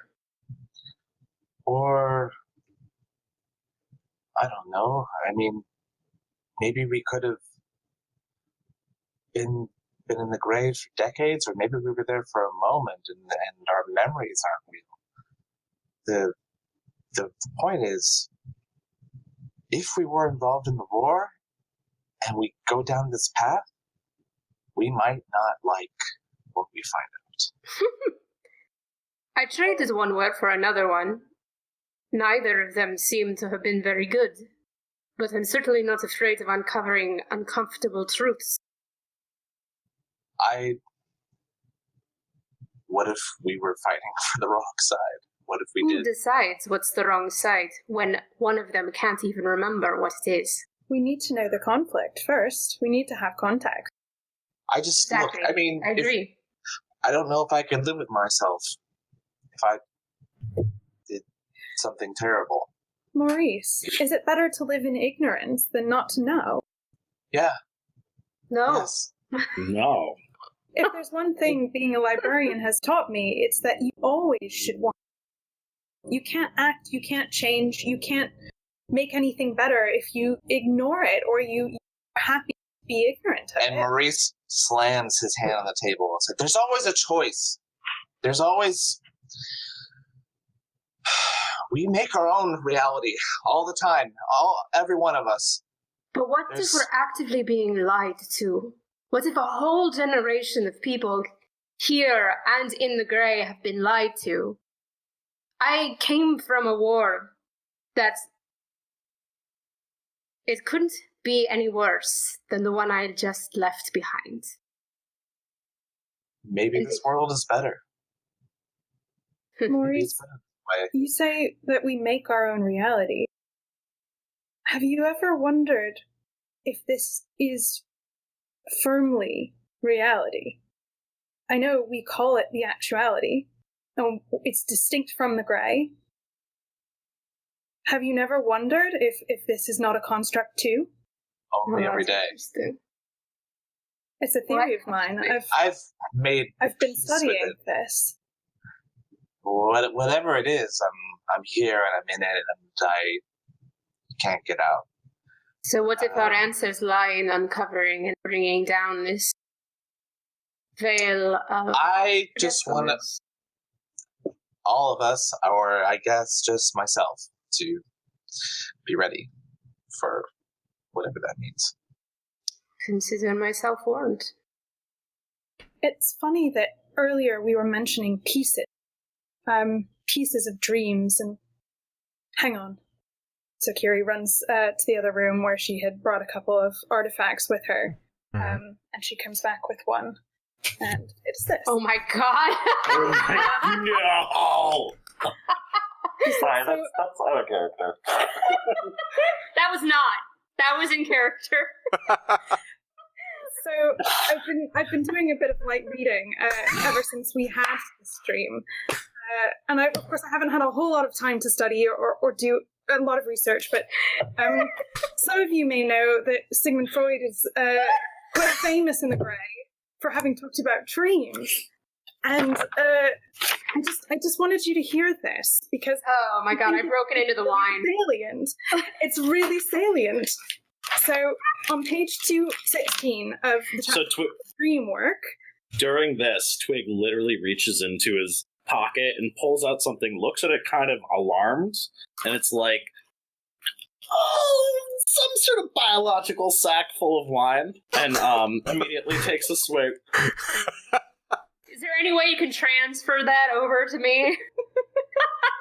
I don't think I can throw it that far, but... So while the kids in the back of the class are throwing spitballs, Maurice is, yes, into it. And So- on page 216, yeah. Yes, all dreams of the same night belong, in respect of their content, to the same whole. Their division into several parts, their grouping and number are all full of meaning and may be regarded as pieces of information about the latent dream thoughts. These different and successive dreams mean the same thing, expressing the same impulses in different material. So Kyrrie puts that down and says, you know, I've been thinking about that framework that he puts out. We've all sort of been experiencing pieces, but we had the same continuous dream. And yet that is refracting into our reality, but only in pieces. This reality, the actuality. And I wonder if digging into these constituent pieces might therefore give us more insight into the whole, as though they are connected, as though the dream of Vizsla, knew that these pieces would bring us to the whole. What was it you said, Twigg, that the hole in the world, we need to see how deep it goes? Is that what the Grand Magus said? What if these pieces of each of our stories is itself a way into that tunnel? I actually have perfect memory recall. Zach, is that everything that was said? Yeah, that was exactly what was said. You remember that it was at the Supreme Magus at one point said to you, while you were unstuck from time, whether from backward or forward, she said to they said to you, there's a hole in the world. We have to find out how deep it goes. But how do we physically get to these clues? We can't just leap into a hole. We don't even know what for, what the hole is capable of doing, what it's concealing, what's inside. There's so many questions that physically need to be answered. But what I'm saying is, what if our stories, our connections into the whole? What if by drilling down into each of our experiences, these experiences that seem to be missing for all of us, what if that's a way to go deeper? There's another way we could spin this, which takes us in the opposite direction, which is that the hole in the world is maybe being burrowed through by the swarm that we saw in the blue. What was that name? The Changing Swarm. The Changing Swarm. What if the swarm is trying to get in? And if we drill down too deep, we let it out. It's a risk. Your people, your council, they were concerned with a few people that they were labeling as terrorists. Is that correct? You had a friend who came out to brief us a little bit on what was said, but I wasn't actually inside at the time. I heard a few whispers. A couple of names. Jaren. What does that have to do with any of us? I don't know. That was the name in your file. Is that correct? Yes, but it was also said in relation to your book. They are wondering who could have been the architect of the attempt to steal the grimoire. And only certain organizations would have the power and capacity to know that was something worth going after. Would we not want to find out why? If only to help us avoid it or avoid trouble and stay safe. I think there's something underneath all of these different things. I think that it's too soon to say that there is a connection, but there is certainly more than just coincidence. The Church of Midnight was another organization they mentioned. Zach, can you remind me, were they said in sequence together? Jaren, the Devoured... The Church of Midnight, the Vespertine. Jaren, the Devoured, and the Court of Noas. Right. Mm-hmm. That was the order. Yeah, those were the four. Count Solemn may have been mentioned as well. Count Solemn, I think Count Solemn, you would remember, is referred to from the Court of Noas. Mm-hmm. Okay. Well, should we not be looking into any of this? I can tell you about the Court of Noas. My sister, as you saw her, she works for them. She's one of them. The Court of Noas is an organization that believes that they, as an entity from the Blue Sun, own all ideas and knowledge that have been created in the world of the many suns, and of course in Saturine as part of that. And so they see themselves as keepers of intellectual property, but that by virtue of these ideas being created in this world, automatically that belongs to them, and therefore they are the stewards of every bit of knowledge that has ever been thought or created. But is it not the Blue Sun that we're looking into? Yeah. Wouldn't they be the Blue Sun? good source? That sounds like people that shouldn't be trusted with enough authority. Mouse. Let alone. Yes, continue. Well, what if we tried to ask the Blue What if we tried to communicate with the Guardian? Like a seance? Or something. I think I could weave something together. That would be useful. I feel right now that I'm staring at a lot of information and no way to connect, and therefore there is not room for us to move forward. We need to find a footpath. We can try. Well, if we need a hard line into world of dreams, that requires the ether. We'll need someone who knows how to manipulate it, how to manipulate it, and also to access, channel it.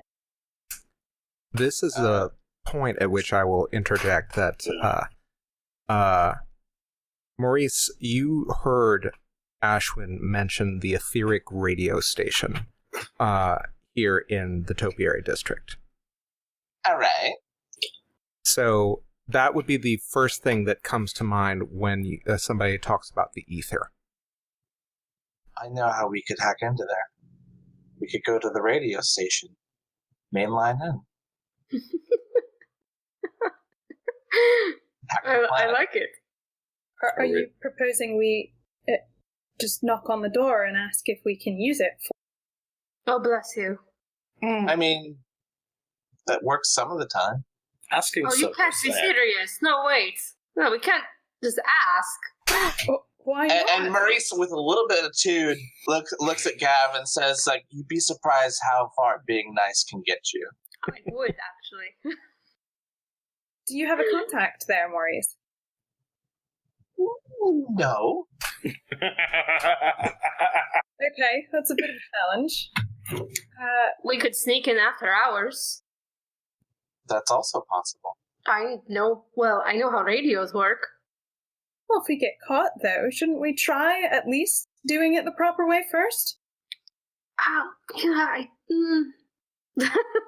There's a heavy amount of sarcasm on Gav's. I want to do a covert mission to hack in to the ether, and we want to ask permission. Or maybe, there's a public access thing going on. We don't know. Yeah, PBS, the equivalent here. I don't know what that is. But we're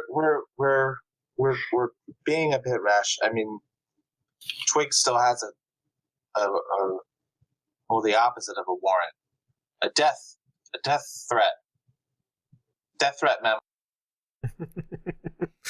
And is the word you're looking... So Twigg is just kind of like staring and just being like, in a bounty? That's the one. Oh, well, I have a very simple solution for that one. Do you want to hear it? Yeah. Oh, we find the people that are on Twigg's head, and then I shoot them. Right, but that could be any one of the 3 or 4 large organizations that we don't know which that are world-shaking. Oh. I mean, you have a lot of bullets, right, Gav? Sounds good. Yeah, no, I do, actually. Cool. I have a couple of really nice ones. I haven't even used one yet. Can we just stop for a minute and realize we're talking about murder? We're just talking about going and murdering someone that may or may not be involved in this grand conspiracy? Well, I mean, first we should find out. This is why I was trying to lay out plan, because then we find out what the grand conspiracy consists of and why it involves Twigg and the rest of us, and then if we can determine that they're bad, then we shoot them in the head. If they're not bad, we don't have to shoot them in the head, but we do have to convince them not to shoot Twigg in the head. I mean, it's basically self-defense. I mean, am I talking crazy? Does this not make sense? I'm very much here for It this. sounds like we have a couple of things going on here. We have big global conspiracy by many powerful figureheads. Somehow Twigg's presence here in Citrine, with the rest of us, has set off a chain of events. Now, if maybe those chain of events relate to why a lot of us cannot remember what has been going on here. Maybe it's related to the war. Maybe it's not. Who knows? We must piece these things together. I've been on many covert missions back in the Grey. But should we not stop to educate ourselves first before we go in guns Yes, blazing? this is exactly what I am saying. I'm saying if we discover conspiracy means that these figureheads are, for the lack of a better word, evil, then we can commence with the I'm hearing that you're feeling very confident in your ability to defend yourself and others. It's worked real well so far. Everyone has a 100% success rate in not dying until they die. Yes, pretty much. I would actually argue that I have a negative rate. Multiple times? And Maurice actually does, laugh a little bit at that. I'm saying it is a good place I live, to I start. die, I live again. Goodness. I'm just trying to find us a place to start. Do we start with the bounty on Twigg's head? Do we start with breaking into the Ether? Do we start with exploring any of our particular pasts? And if any one of those actually intersect, we won't know until we pick one. Yeah.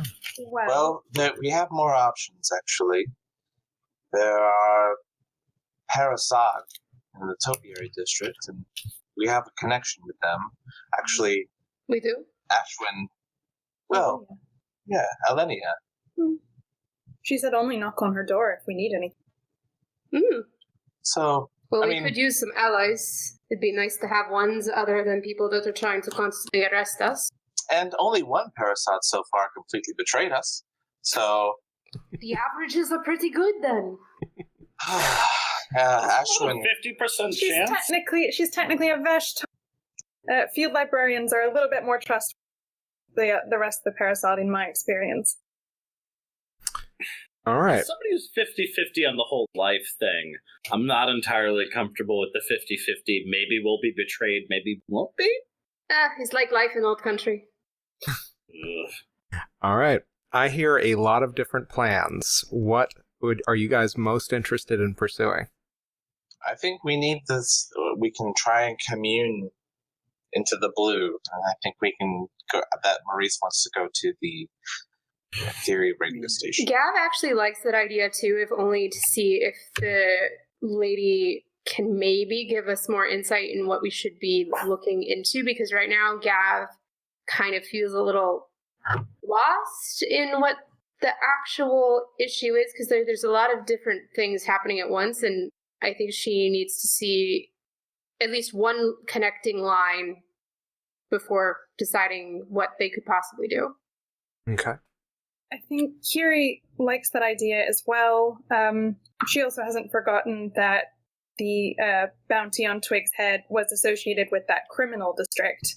I'm forgetting the name of it, but that might be an area that we could explore at some point if we wanted to find out more about the two men that Kyrrie saw try to steal the book, which, as the kind of first and foremost threat against the grimoire, she's very concerned with trying to eliminate that threat.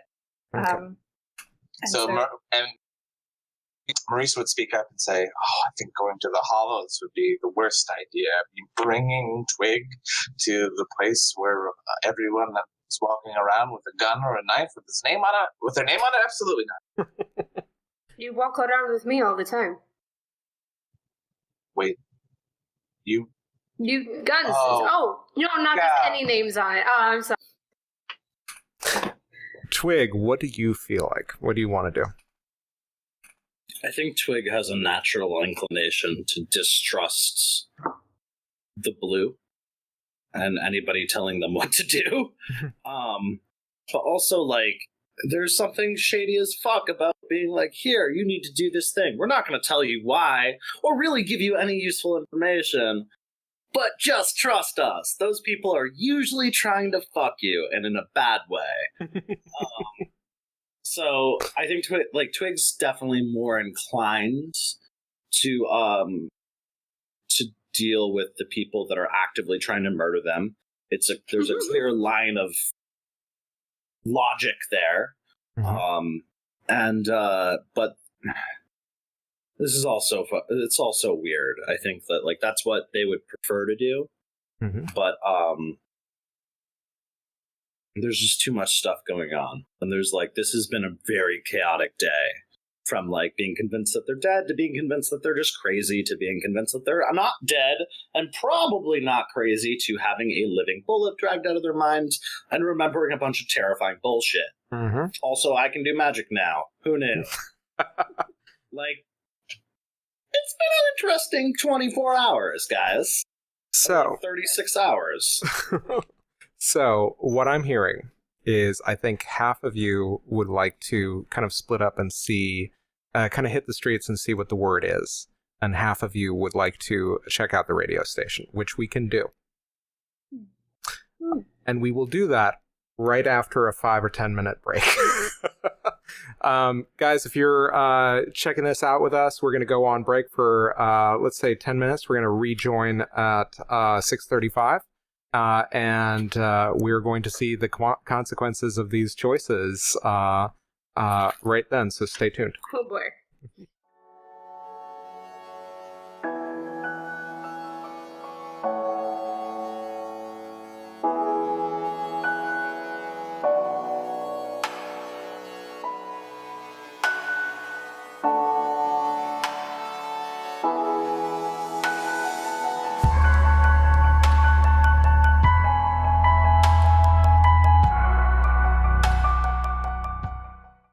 Hey everybody, welcome back. This is The Hole in the World. If you're just joining us, a Invisible Sun live stream.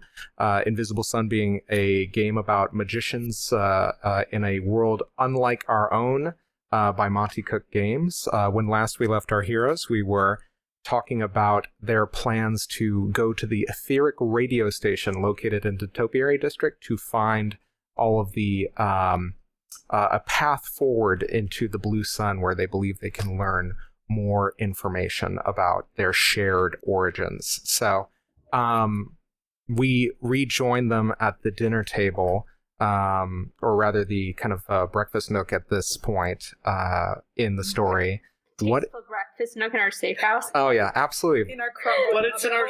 The most tasteful breakfast. So it's like 2 cinder blocks and some plywood. Yeah. By very Soviet dusty. standards, this is luxurious. I mean, I'm just like Ricky the Brick feels right at home. Shh, everything's okay. So, because we've kind of settled on this new path, I'm going to draw another card, guys. And this one is, ooh, that looks really neat. This is the Lost Star, and it amplifies the magic of the gray, and it lessens the magic of indigo. It is My stuff is all gray. it is a card of notions, cats, clocks, and wind. Meanings: good or bad luck, great distance, great age, great value. We gaze into the night sky, and we see the stars shining back down on us. We wonder what they really are, but that's a secret for another time. Stars represent a higher world, where everything is magnified. Everything having to do with stars is far greater than it would be in our world. Love burns brighter, gems sparkle more beautifully, and children sing more sweetly. At the same time, disasters are more calamitous, anger seethes more deeply, and armies wage war for longer. So, in this case, we're going to... Ooh, this is interesting. I'm going to hold on to this one. So, you have your plan of attack, you have the ability, you want to kind of split paths and pursue these different actions. Who's doing what, and what do you do to find out more? I like the radio plan. Yeah. I actually might go for that as well. Yeah, Maurice wants to keep everyone together. Okay, cool. So, there is this kind of radio station you see, and you kind of would be familiar with this, actually, Maurice, having been in this this kind of safe house for a long time, which is that basically you are familiar with the Saturnine radio station that is located in the Topiary District. It is probably the only steel-girdered building in a world of hedge mazes within this district. So it stands out like basically a gigantic kind of sore thumb.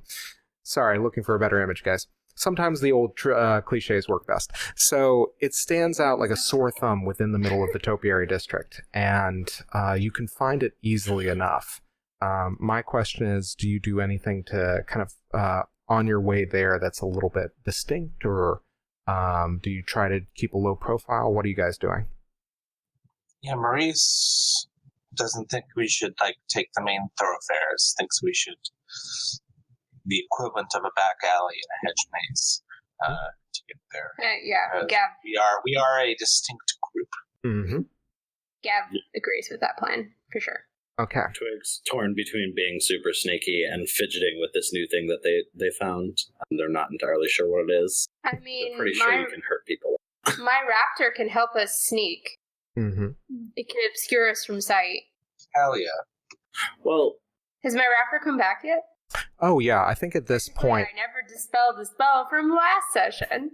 I think that's the thing that's very interesting, is that as you kind of are walking out the door of the safe house and you're kind of like looking both ways, you notice this very kind of looming shadow kind of cross the ground in front of you, and you kind of look up expectantly, waiting for some sort of kind of something to descend on you. It's very foreboding, and then you see, what does your collagenous raptor look like, Gavriel? Well, it looks like a bird. Mm-hmm. But paint us a word picture. I will paint you a word picture. As soon as I get my list. This is a giant bird of prey. Mm-hmm. That swoops down and obscures sight in a small area. And I can cause the raptor to move anywhere in long range each round. Mm-hmm.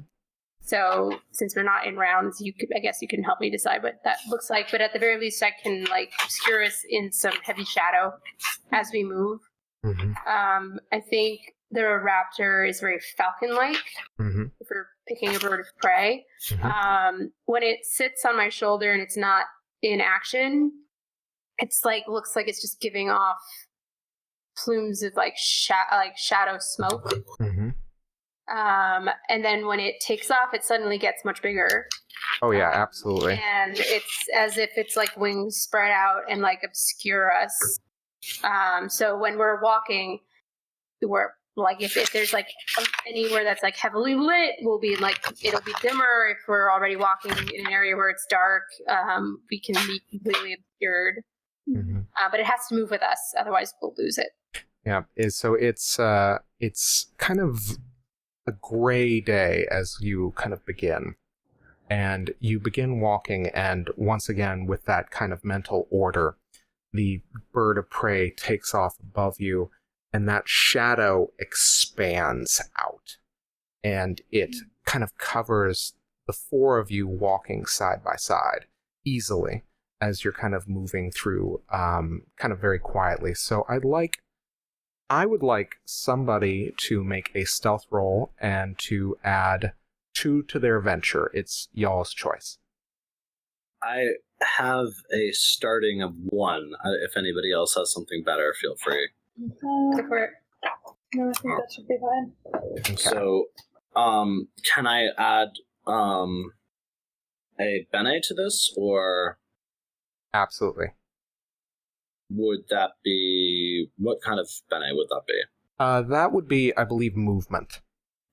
Cool, we'll do that. So I have I'm adding 2 to this, so adding 3 to my roll, Mm-hmm. plus the bene, so adding 4 to my roll. Yep, perfect. So roll that, and then we're going to see, just depending on how well you do, if there's anything you need to be aware of. That was a 3, so a total of 7. Okay.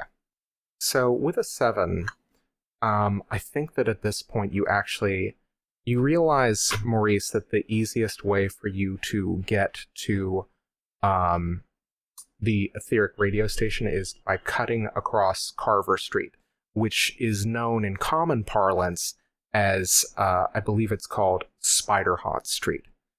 And I think there is a reason that you have to, and I think you kind of know enough to point out why it's called Spider Haunt Street.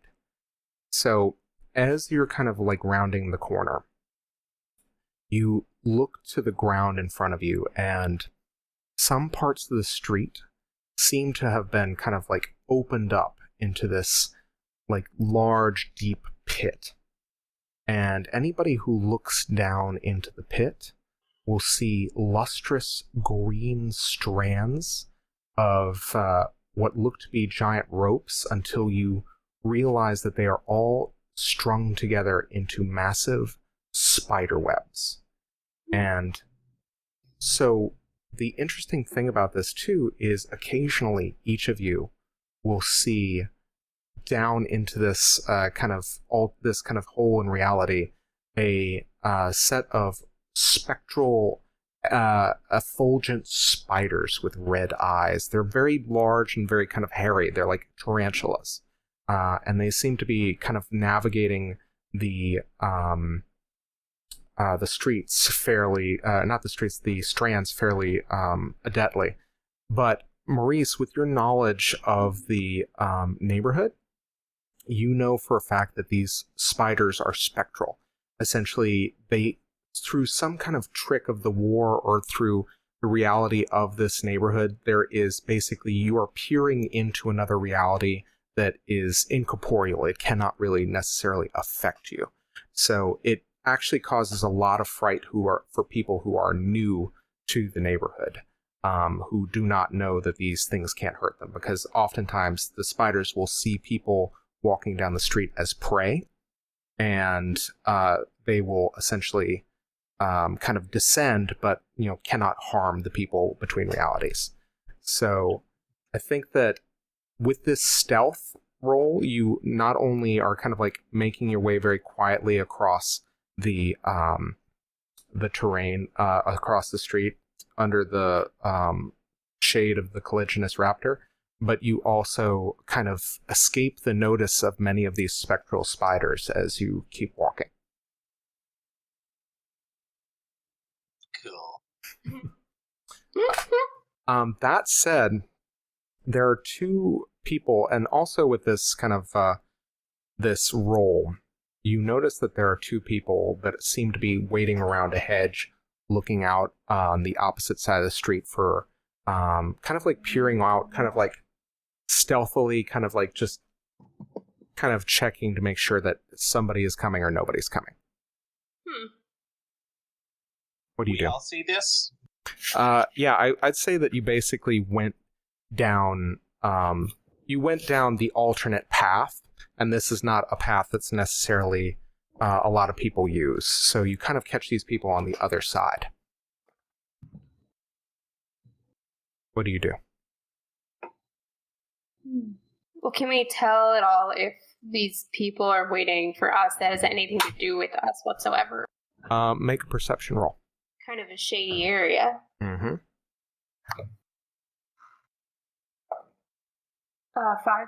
5.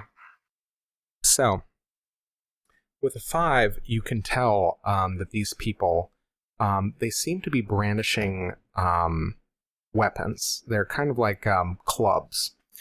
These people also, with that perception roll, they look fairly like rough. They look kind of like as if they haven't eaten for a while. They just look kind of like a little bit malnourished. They might be about to find somebody to mug, maybe. Yeah, that's the vibe you get. Let's try to steer a little bit of clear from them, but I'm armed, and I guarantee I'm a better shot than these guys. Yeah, what do you guys kind of like, do you share this with the rest of the party? Oh, absolutely. Yeah, what do you guys do? Maurice agrees that we can keep a wide berth while keeping our eyes on them. Yeah. So, yeah, I think with that knowledge, you kind of tend to go down an alternate street that also curves around. Mm-hmm. And at this point, the easiest way for you to get to the radio station is by kind of curving around the back way. So normally you would keep going down the street and you would take a right into the main entrance. But by kind of giving them a wide berth and curving around, you're kind of going into the back entrance of the etheric radio station. or towards it, I should say. All right. I'm just keeping an eye out.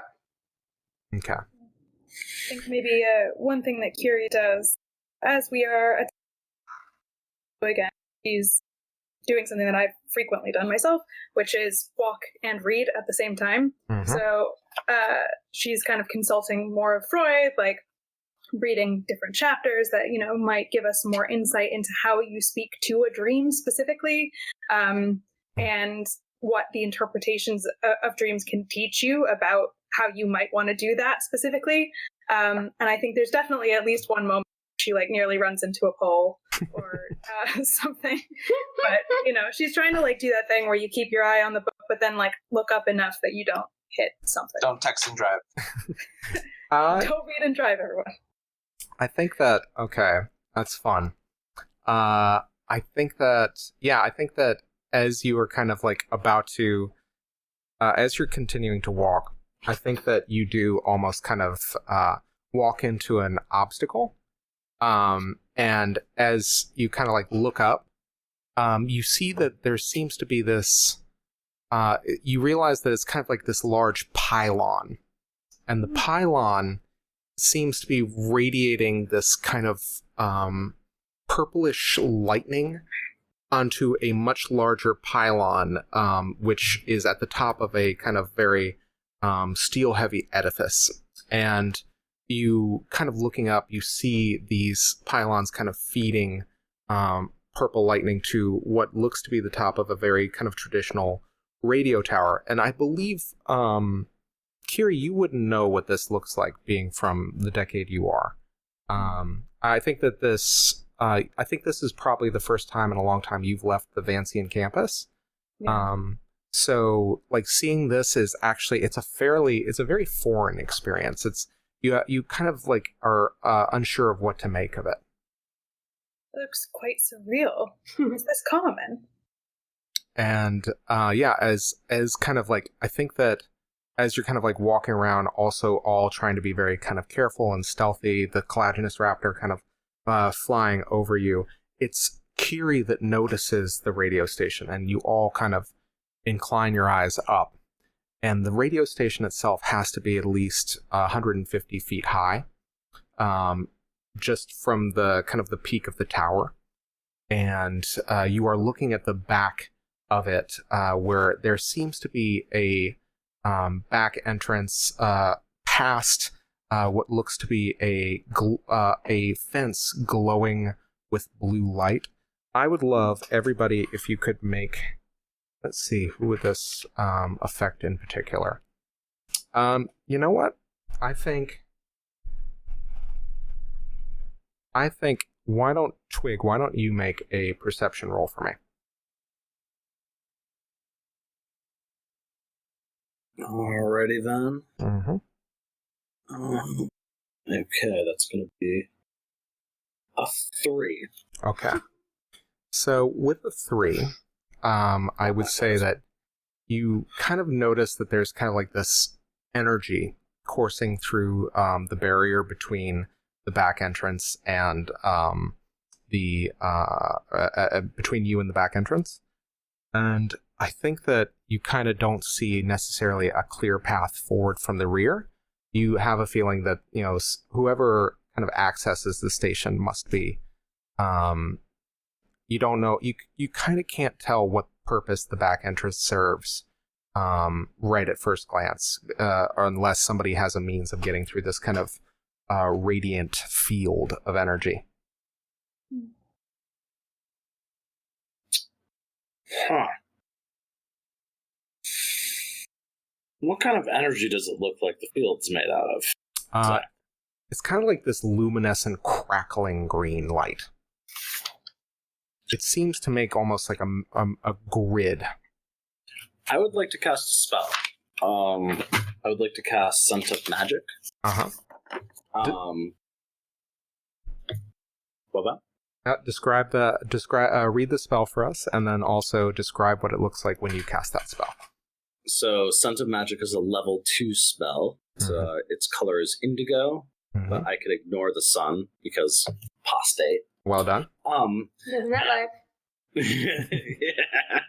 And then its facet is meta magic. Okay. For a moment, I gained the ability to sense magic by its unmistakable and unique odor. Not only can I sense the presence of active magic near me, but I can use an action to examine a specific magical effect or item. I can also identify it. Excellent. Okay. So, are you you're going to use your whole action to kind of study the barrier? What are you doing? Yeah, I'll use my whole action to study system, but also basically what you see is like Twig just sidles up real close and just kind of goes. So as you kind of start sniffing the magic, it occurs to you something. Something occurs to you very clearly that you don't think that this magic poses any threat to you. You don't think that this barrier is for keeping you out. And you realize that this is, if there was a way to kind of like describe it, it's kind of like an abjuration style magic or like necromancy. It's kind of a combination of both. And you realize that this spell... This isn't for the living. This spell isn't for the living. I mean, that's a little bit ominous for me, too, because it's a very nebulous place in my life. But, so I think Twig wants, if Twig is pretty sure that this is non-harmful, we'll just roll right in. It's to keep ghosts out of the radio station? No, I think it's to keep ghosts into the radio station. Jesus Christ. And so Is either option good? as Twig walks forward, Maurice kind of like hisses, like, we thought we were gonna try the front door. And then Who told you this? And as you kind of walk through the barrier, nothing happens to you. Nothing kind of like, nothing bad happens to you, I should say. You pass through the barrier, and you all kind of see Twig walk through unharmed. Twig, get back here. You just hear Twig like lightly whistling. Like, yeah, Gav follows tip through the tulips. What? You want to go up there and literally ask for permission? I can. Well, yes. It could work. And if it doesn't? Then we do whatever this No, but then already we have them on high alert. So... No, they're on high alert right now. If I may propose an idea, if we use game theory as a classic way to think about this, right? The idea of min-maxing, to maximize the attempt at success here, perhaps we should diversify our strategy. If 2 of us go in the back and 2 of us try the front. I don't know that that's a bad thing. You mean a distraction? Yes, that's a great idea. No, have a lovely chat with the people up front, and then a couple of us will sneak back in this way. Yes? What if they just let us in? I mean, it could just work. Yeah, but we're trying to utilize the material here in a way that maybe they're not going to be, how do I put this, jazzed by? And Maurice leans over to Kyrrie and like whispers, like, I don't think we should let them come by themselves. Let the apostates live their lives. All right, what's everybody doing? Maurice is just like gesturing at Twig to come back.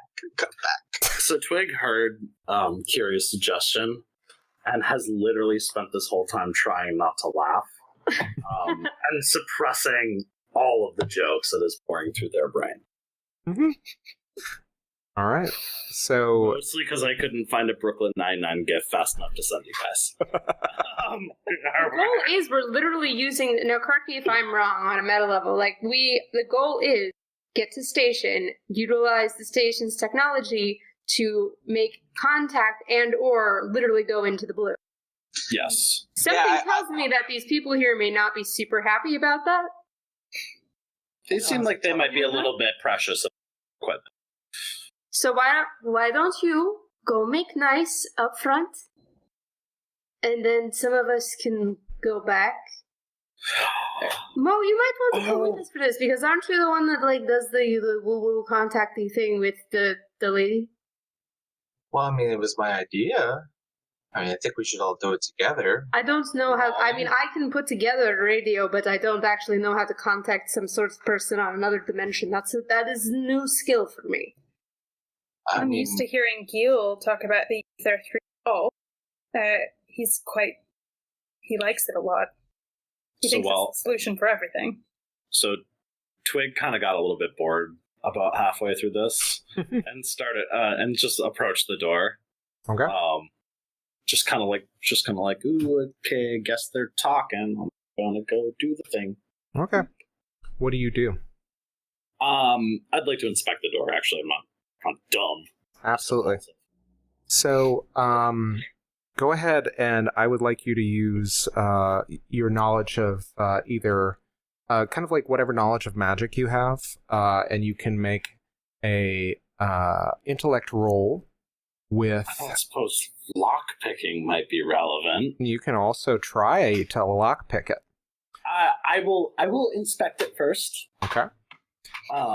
So let's see here. Magical lore, perhaps? Absolutely. And I don't suppose I could use an intellect bene? You may. Excellent. So What's you... my target? What's my target? 6. So you just need to hit a 4 from now.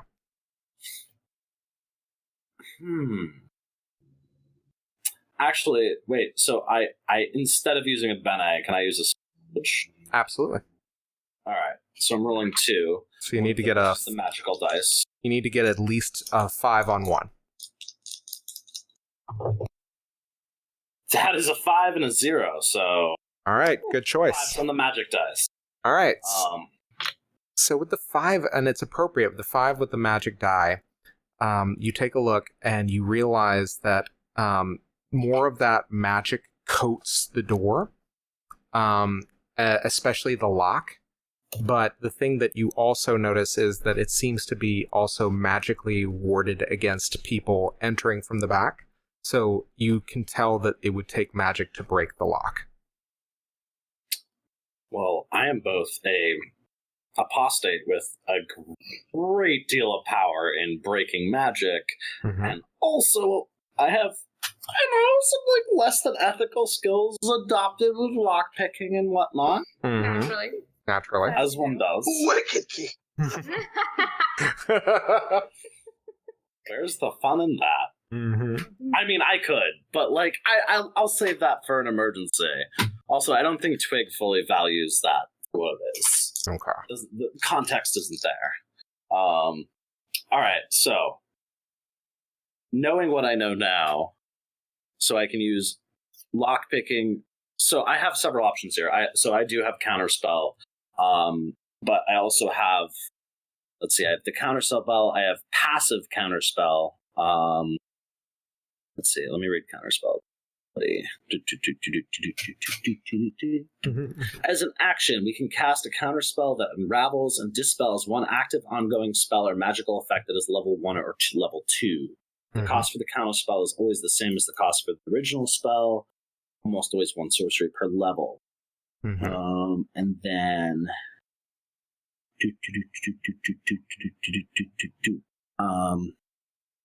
where is the thing? Oh, Spellbreaker. Okay, so that's a passive defense against incoming magic.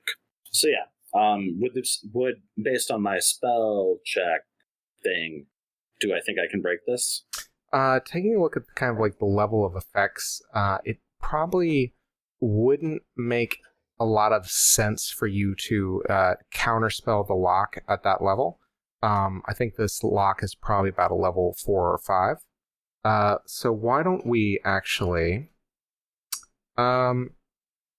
what I will say that you can do is, let's see, move up to 1/5, inflict 2 damage, destroy an object up to 1 pound is an effect level. Let me think. So I don't think you can use your counterspell on this. I think that what you could do is try to augment your natural lockpicking abilities with sortilege if you have an extra.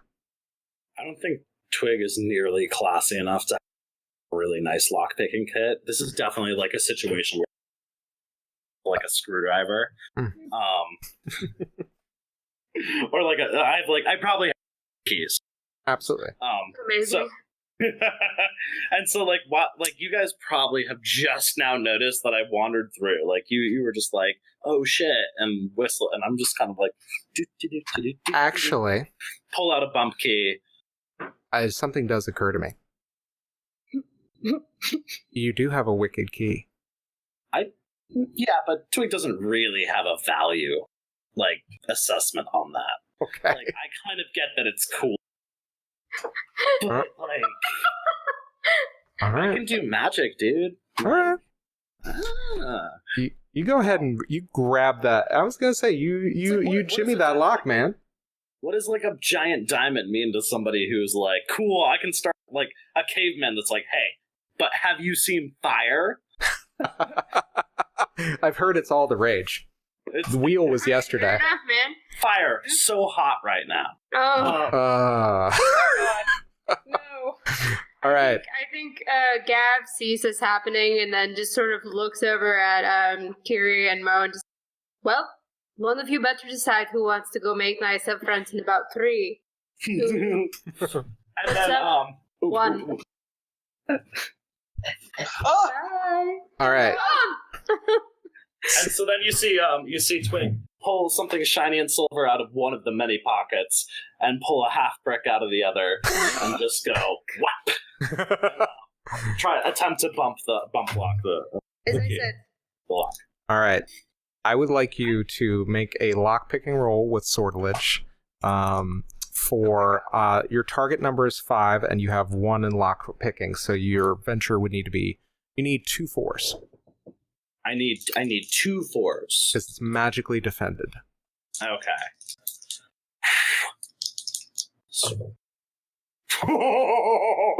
Oh, that's 2 zeros. oh no! Oh. Oh Is yes. that double Oh, flux?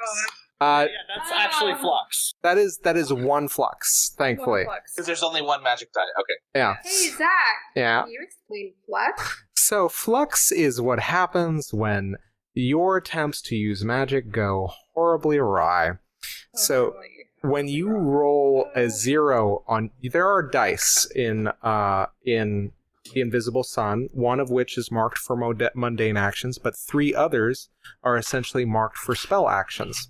So if you get a 0 on one of those dice, it causes flux.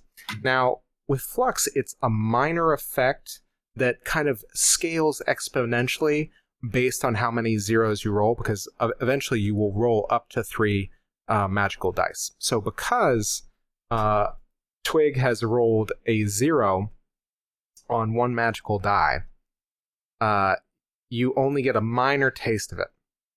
But, okay. But let me take a look at the minor flux chart and see how we feel. All right. We feel bad. Hey, I was there with you the whole Kyrrie's just over here like sweet love vengeance.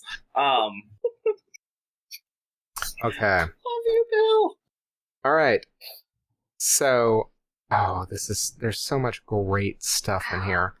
The problem is I've seen that list and I know by great you mean horrible. Yeah. So thrilled. So, oh man, this is all great. No, it's Oh man.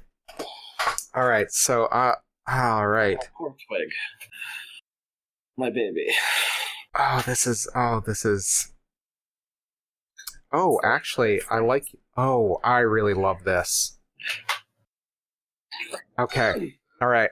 So, guess what we get to do as well? We get to turn a card. But first, I will tell you this. On the lock, on the door. Reality just said fuck you. Oh my god! Say that again? So, on the door, written in blood, a word appears.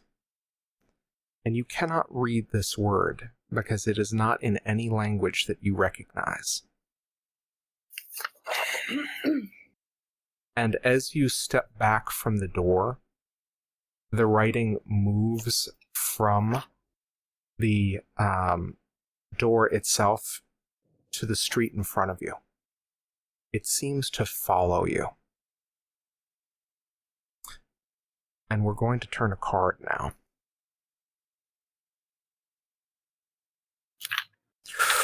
Ooh, this is fun. Do that. Revolutionary. This is the sovereign of secrets, ravens, books, and flame.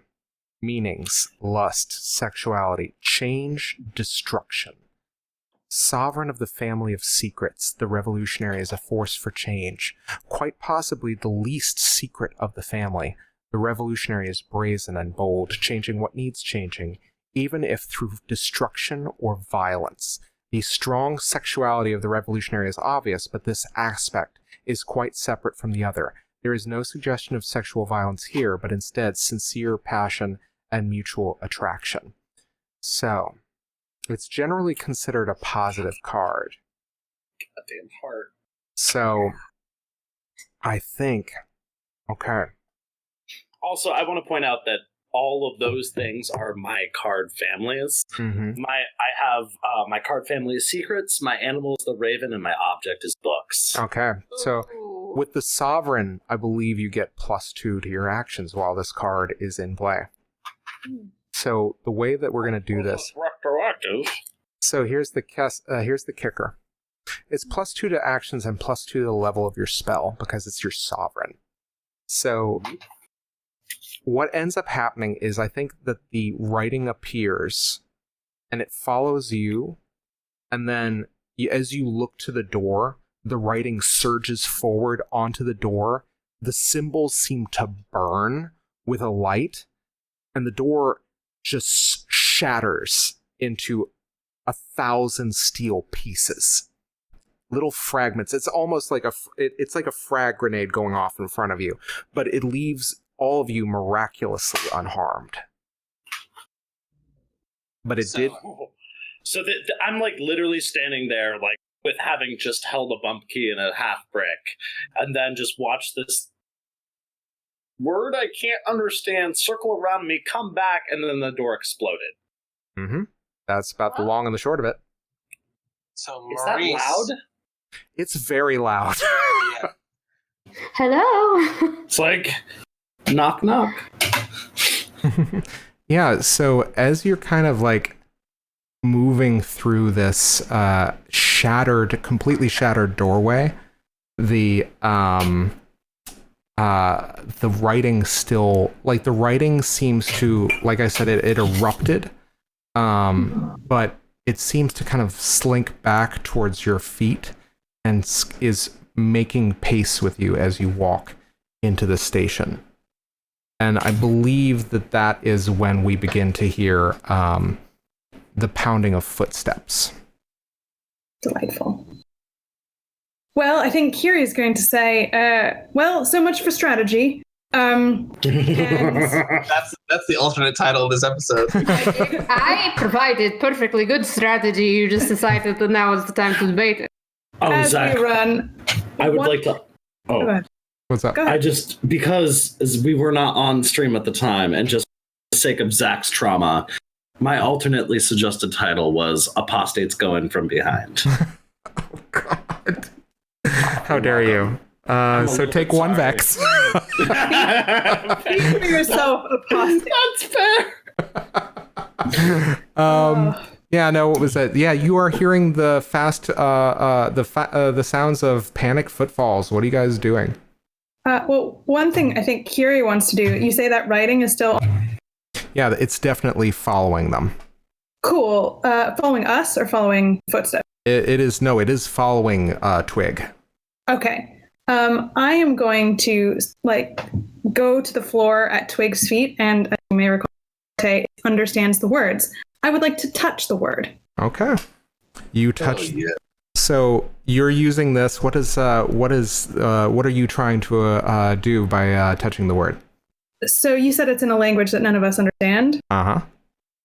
So my forte at level 1 gives me the power of understanding, which is to touch a creature, object, thing, and gain a bit of information about it. Absolutely. I don't control what information I get, though.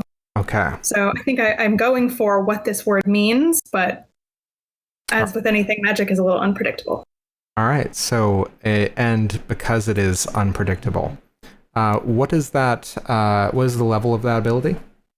Level 1. Spend 1 sorcery. Okay. And I'm going to pull a card to see what you get. Ooh, this one's good. God, I don't know what it is with Monty Cook and their ability to find sooth cards that are just absolutely appropriate. Incriminating Skull. It is secrets, ravens, books, and flame. It is enhancing the gold magic of the gold sun while diminishing magic of the silver sun. Meanings: disaster, discovery, evidence, connections, friends, and family. The skull is uncovered, revealing a long-buried wrong. It is evidence of a crime. However, the skull was once a person, and that person's family and friends miss them.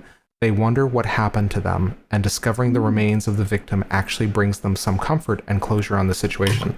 The evidence that is uncovered might be the result of a long investigation, or it might be entirely accidental and inadvertent. It might be something that people have long searched for, or the remains of someone or something that no one even knew was missing.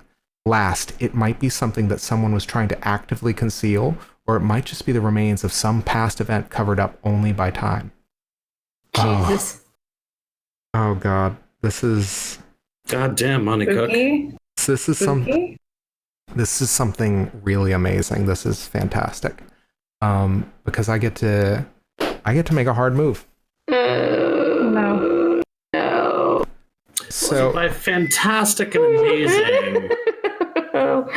So I think... Did I die?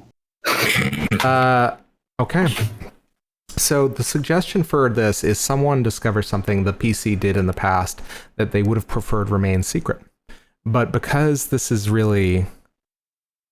unique, I am going to give you a crux for this. I'm going to do a GM shift, and we're going to determine whether or not it's joy or despair.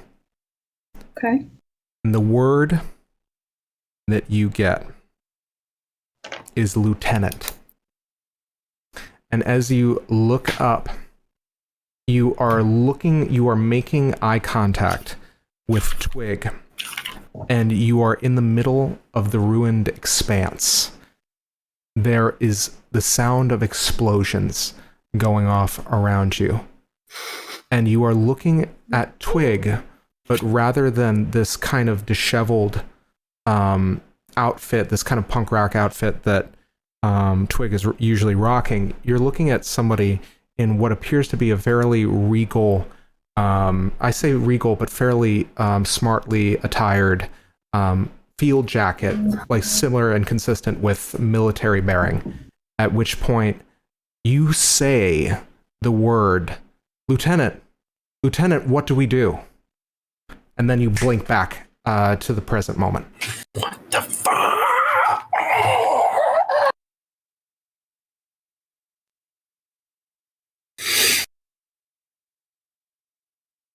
God damn it, Zach.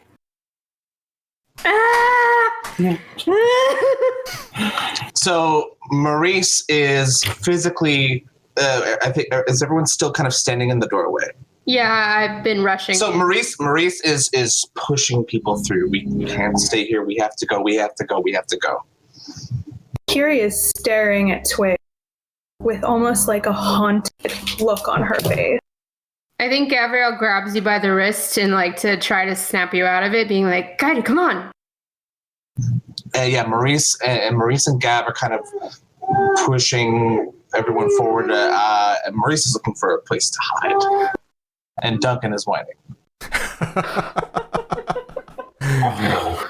Where is the baby? Duncan's saying, "Come on, guys." I love that. Yeah, so I think at this point you just kind of like you have to flee the station. Let's try it again later.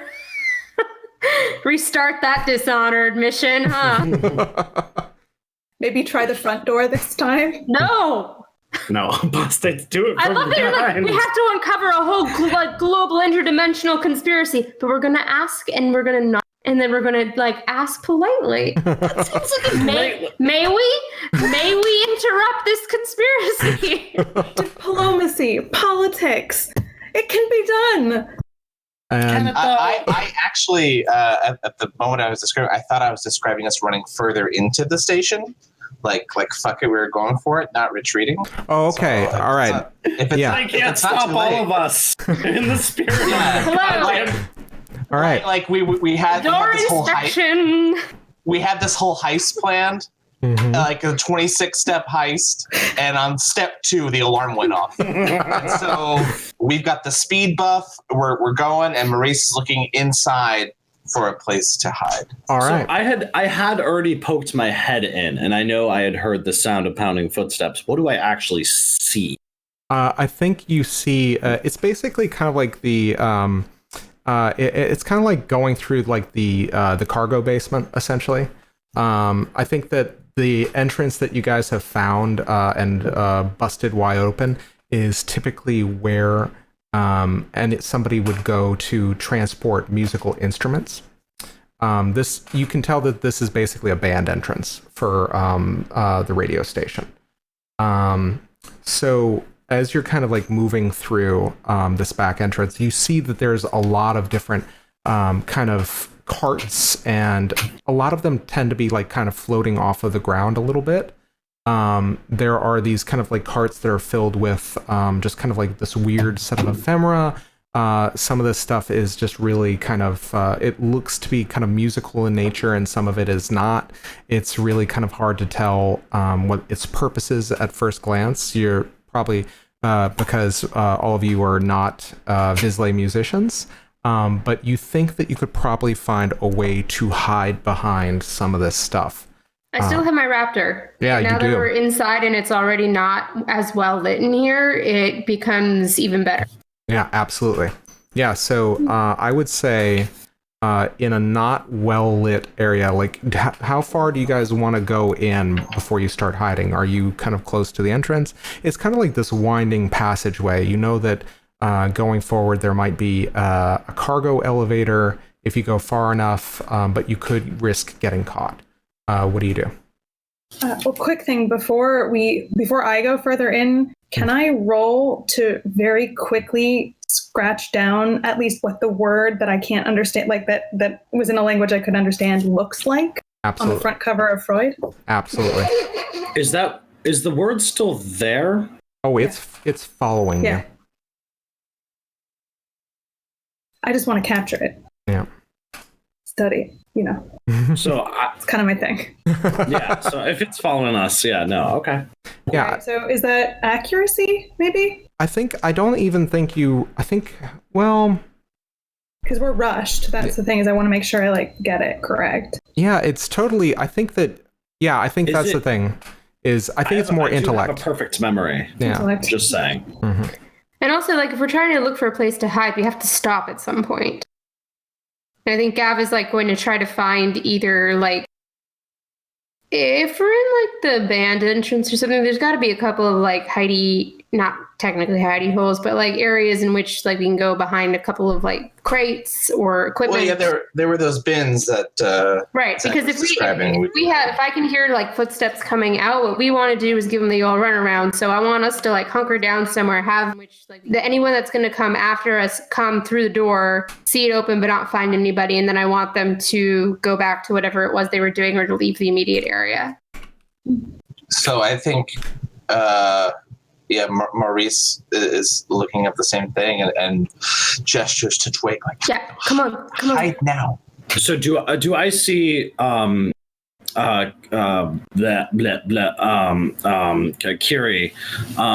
Looking at the about to sketch this down?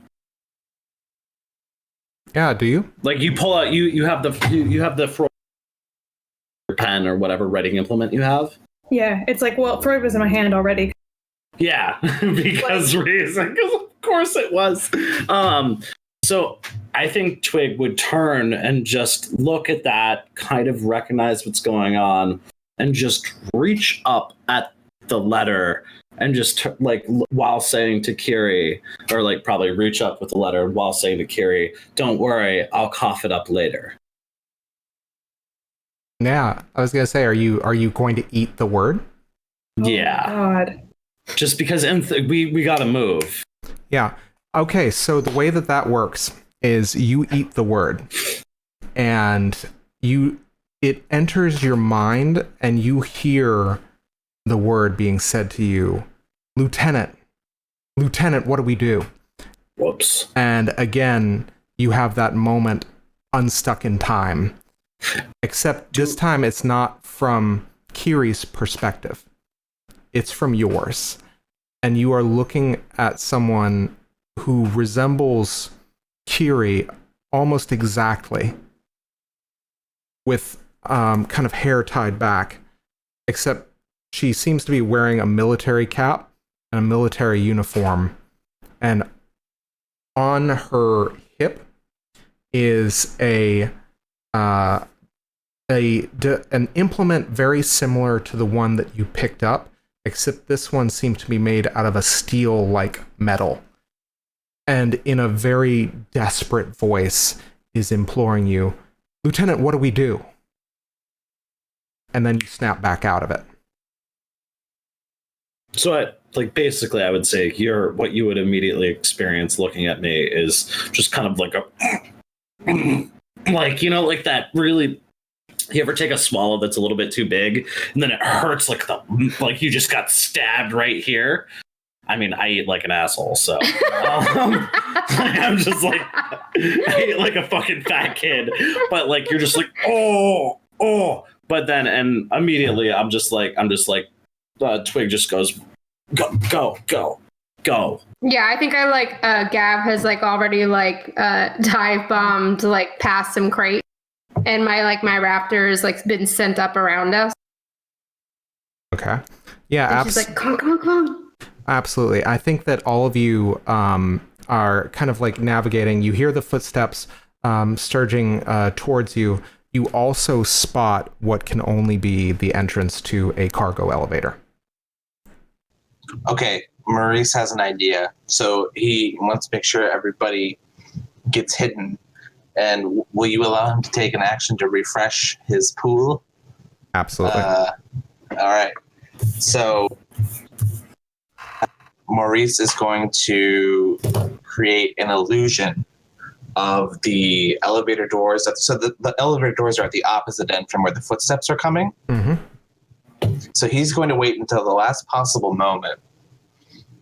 And then as soon as he thinks the footsteps are about to appear, he's going to create an illusion of the cargo doors just closing.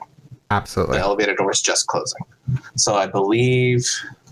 Okay, how do I weave this? Great, okay. Shit, I don't know how I weave this. This is the love that I have for all my compatriots and our desire to be invisible that's under wind. So I pluck these strands that kind of vibrate and in a kind of a shimmery way appears that the elevator doors are closing just as they round the corner. Okay. I hide myself. I love that. And I would like you to make me a stealth roll. And I think so. What's the level of this spell? Right. This is a visual illusion the size of a small area. Mm-hmm. Okay, that's level 3. Okay. So I would like you to make a stealth roll. You are trying to get a 5. You can add your the level of your spell, and you can also add 1 for the collagenous raptor. So all I need for you is to hit a 1. And I can boost this with another sorcery point? Yeah, absolutely. I was going to say, if you do that, then you beat the challenge rating, and it goes off without a hitch. Yeah, let's do that. Okay. So yeah, the elevator doors seem to be closing. You're seeing what look to be some kind of like garishly colored individuals rushing just like, I think you see the tips of their feet as the doors are closing. And because of that, we are going to pull another card.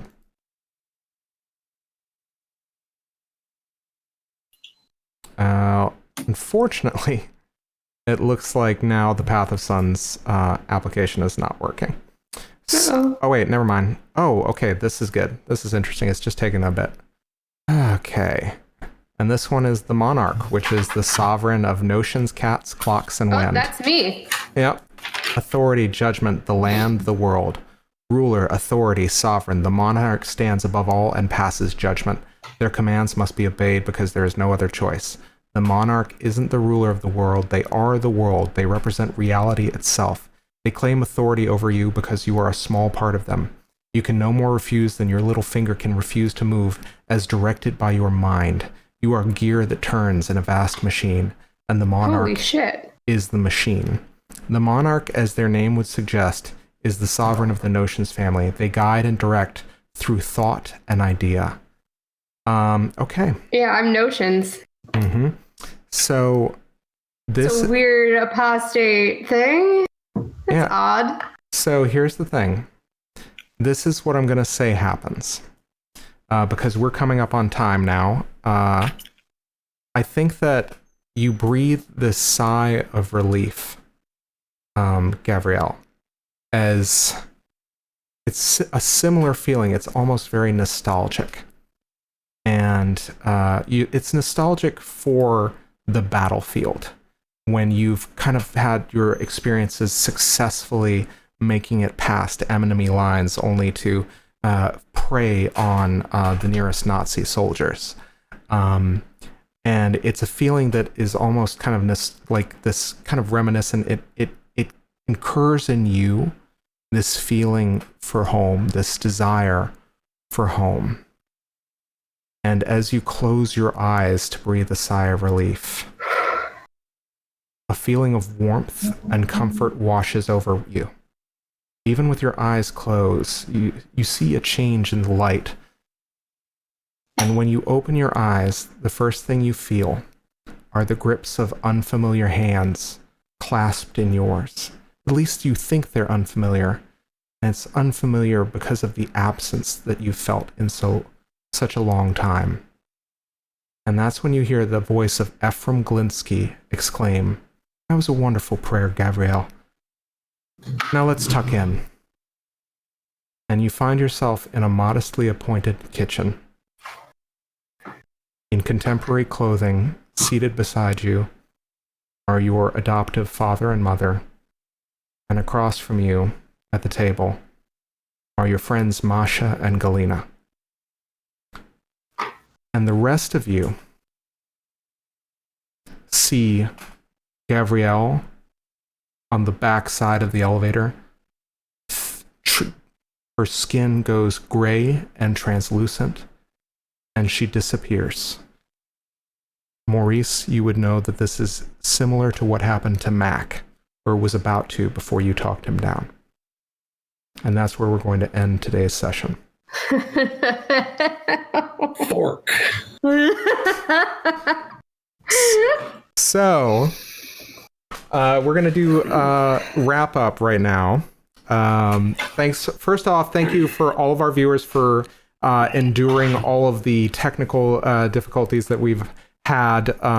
Thankfully, I think we managed to get restarted with enough time to spare. First off, with that one GM shift, Kyrrie, would you feel joy or despair? Ooh, that's a good question. And I wouldn't know what that was. I'd never seen that. You've never seen it. Mm-mm. I'm going to go with despair, both because I think not being able to know what that is always brings her discomfort, the unknown generally, or the thing. And then also she's just lost one of the members of her party. Absolutely. Effectively. So I think you can also mark a second despair as well, because you get 1 for the shift and I think 1 for the overall session. Okay. Okay. Gavriel, joy or despair for the last GM shift? Wow. Okay. I'm going to say despair, and it's for reasons that I can't explain to our audience yet, because that would be a massive spoiler. Absolutely. So, despair for the shift. Would you, do you think joy or despair for the rest of the session? I would say, could I say like a joy for the Rosh Hashanah meal that I made for my... Absolutely. Twig, joy or despair? That's a solid despair there. $3 now, people. Combination of a lot of factors, including just a general sense of confusion combined with the more information I get, the worse it gets. And then I was just like, cool, I'm gonna do this thing. I'm just like, yeah, bump lock, and then explosions, and then now there's another fucking layer to the shit show that is my brain. Mm-hmm. And it's one in which you guys have shared. Yeah, that's new and weird. Well, I don't think Twig actually knows that she experienced that. I don't think so either. So, well, you saw me look haunted. That was but like the contextually, I don't have confirming information. Maurice, or do I know that you saw it? Yeah, Maurice, joy or despair? Mixed bag. It was great to see Duncan. Where is he?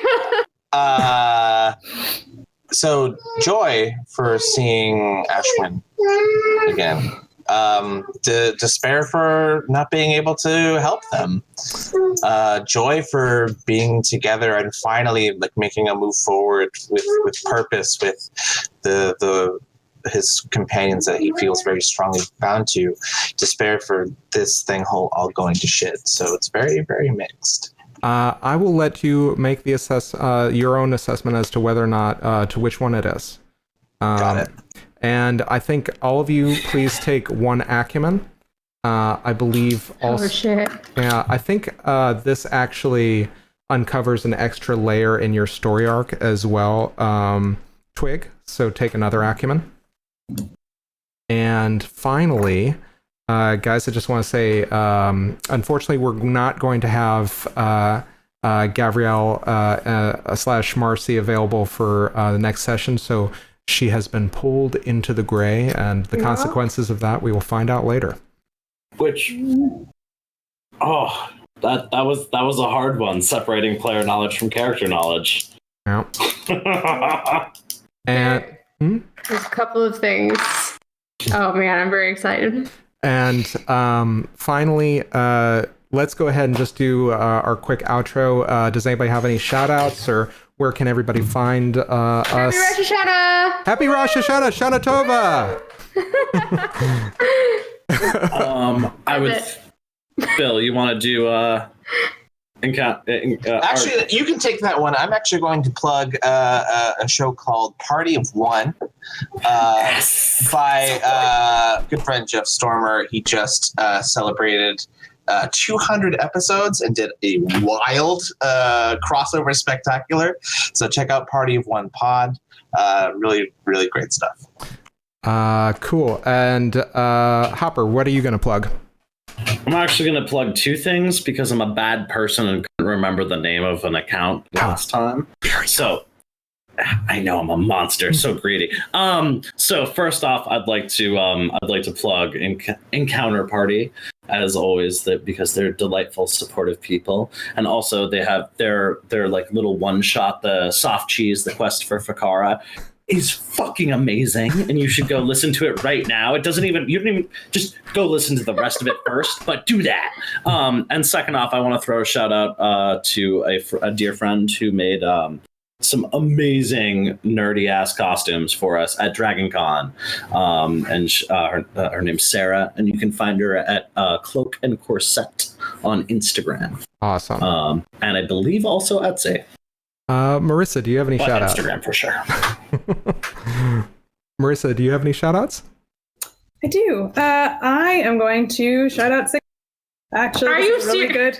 No, I am. So actually, Interpretation of Dreams is a really good scholarly work. There's a lot of, I think, assumptions about Freud and like how applicable technology. But if you actually read some of the original text, it's super interesting.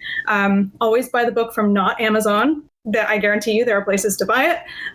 But yeah, no, it's a great work of scholarship. So thanks, Sigmund, for your thoughts. Never change. Excellent. And Marcy, do you have any additional shout outs?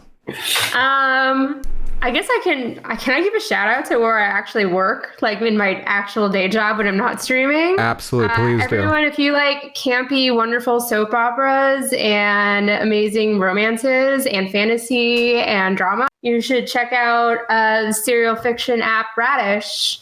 And you know it's awesome because I work there. Awesome. And finally, I am going to shout out Board Ghost is going to be debuting a couple of podcast episodes either later in October or probably in November, where I played The Wizard's Tale with Ken Brees and John Holt, the two podcasters behind that series. It's a lot of fun. It was a really great session we got to do. I really enjoyed it. I recommend everybody listen to that episode. And in addition to that, I am just going to go ahead and say, look for us in 2 weeks. And not only that, we have the first 3 episodes. The first Zach, you just for a sec. Oh no, did I freeze for a sec? Oh gosh. You had a brief flash to the gray. I did, yes. So it was it. So the first 3 episodes of Hole in the World are live on YouTube. We're going to be collecting them into a playlist. We are going to fix some technical issues with this episode and the 4th episode, and then pretty soon you will have 6 episodes of the entire series to watch. And binge. Uninterrupted. Binge. Oh, glossy. And in addition to that, Shana Tova, a happy Rosh Hashanah to all of our Jewish viewers, and may the invisible sun shine on you all. Thank you. Bye. Bye.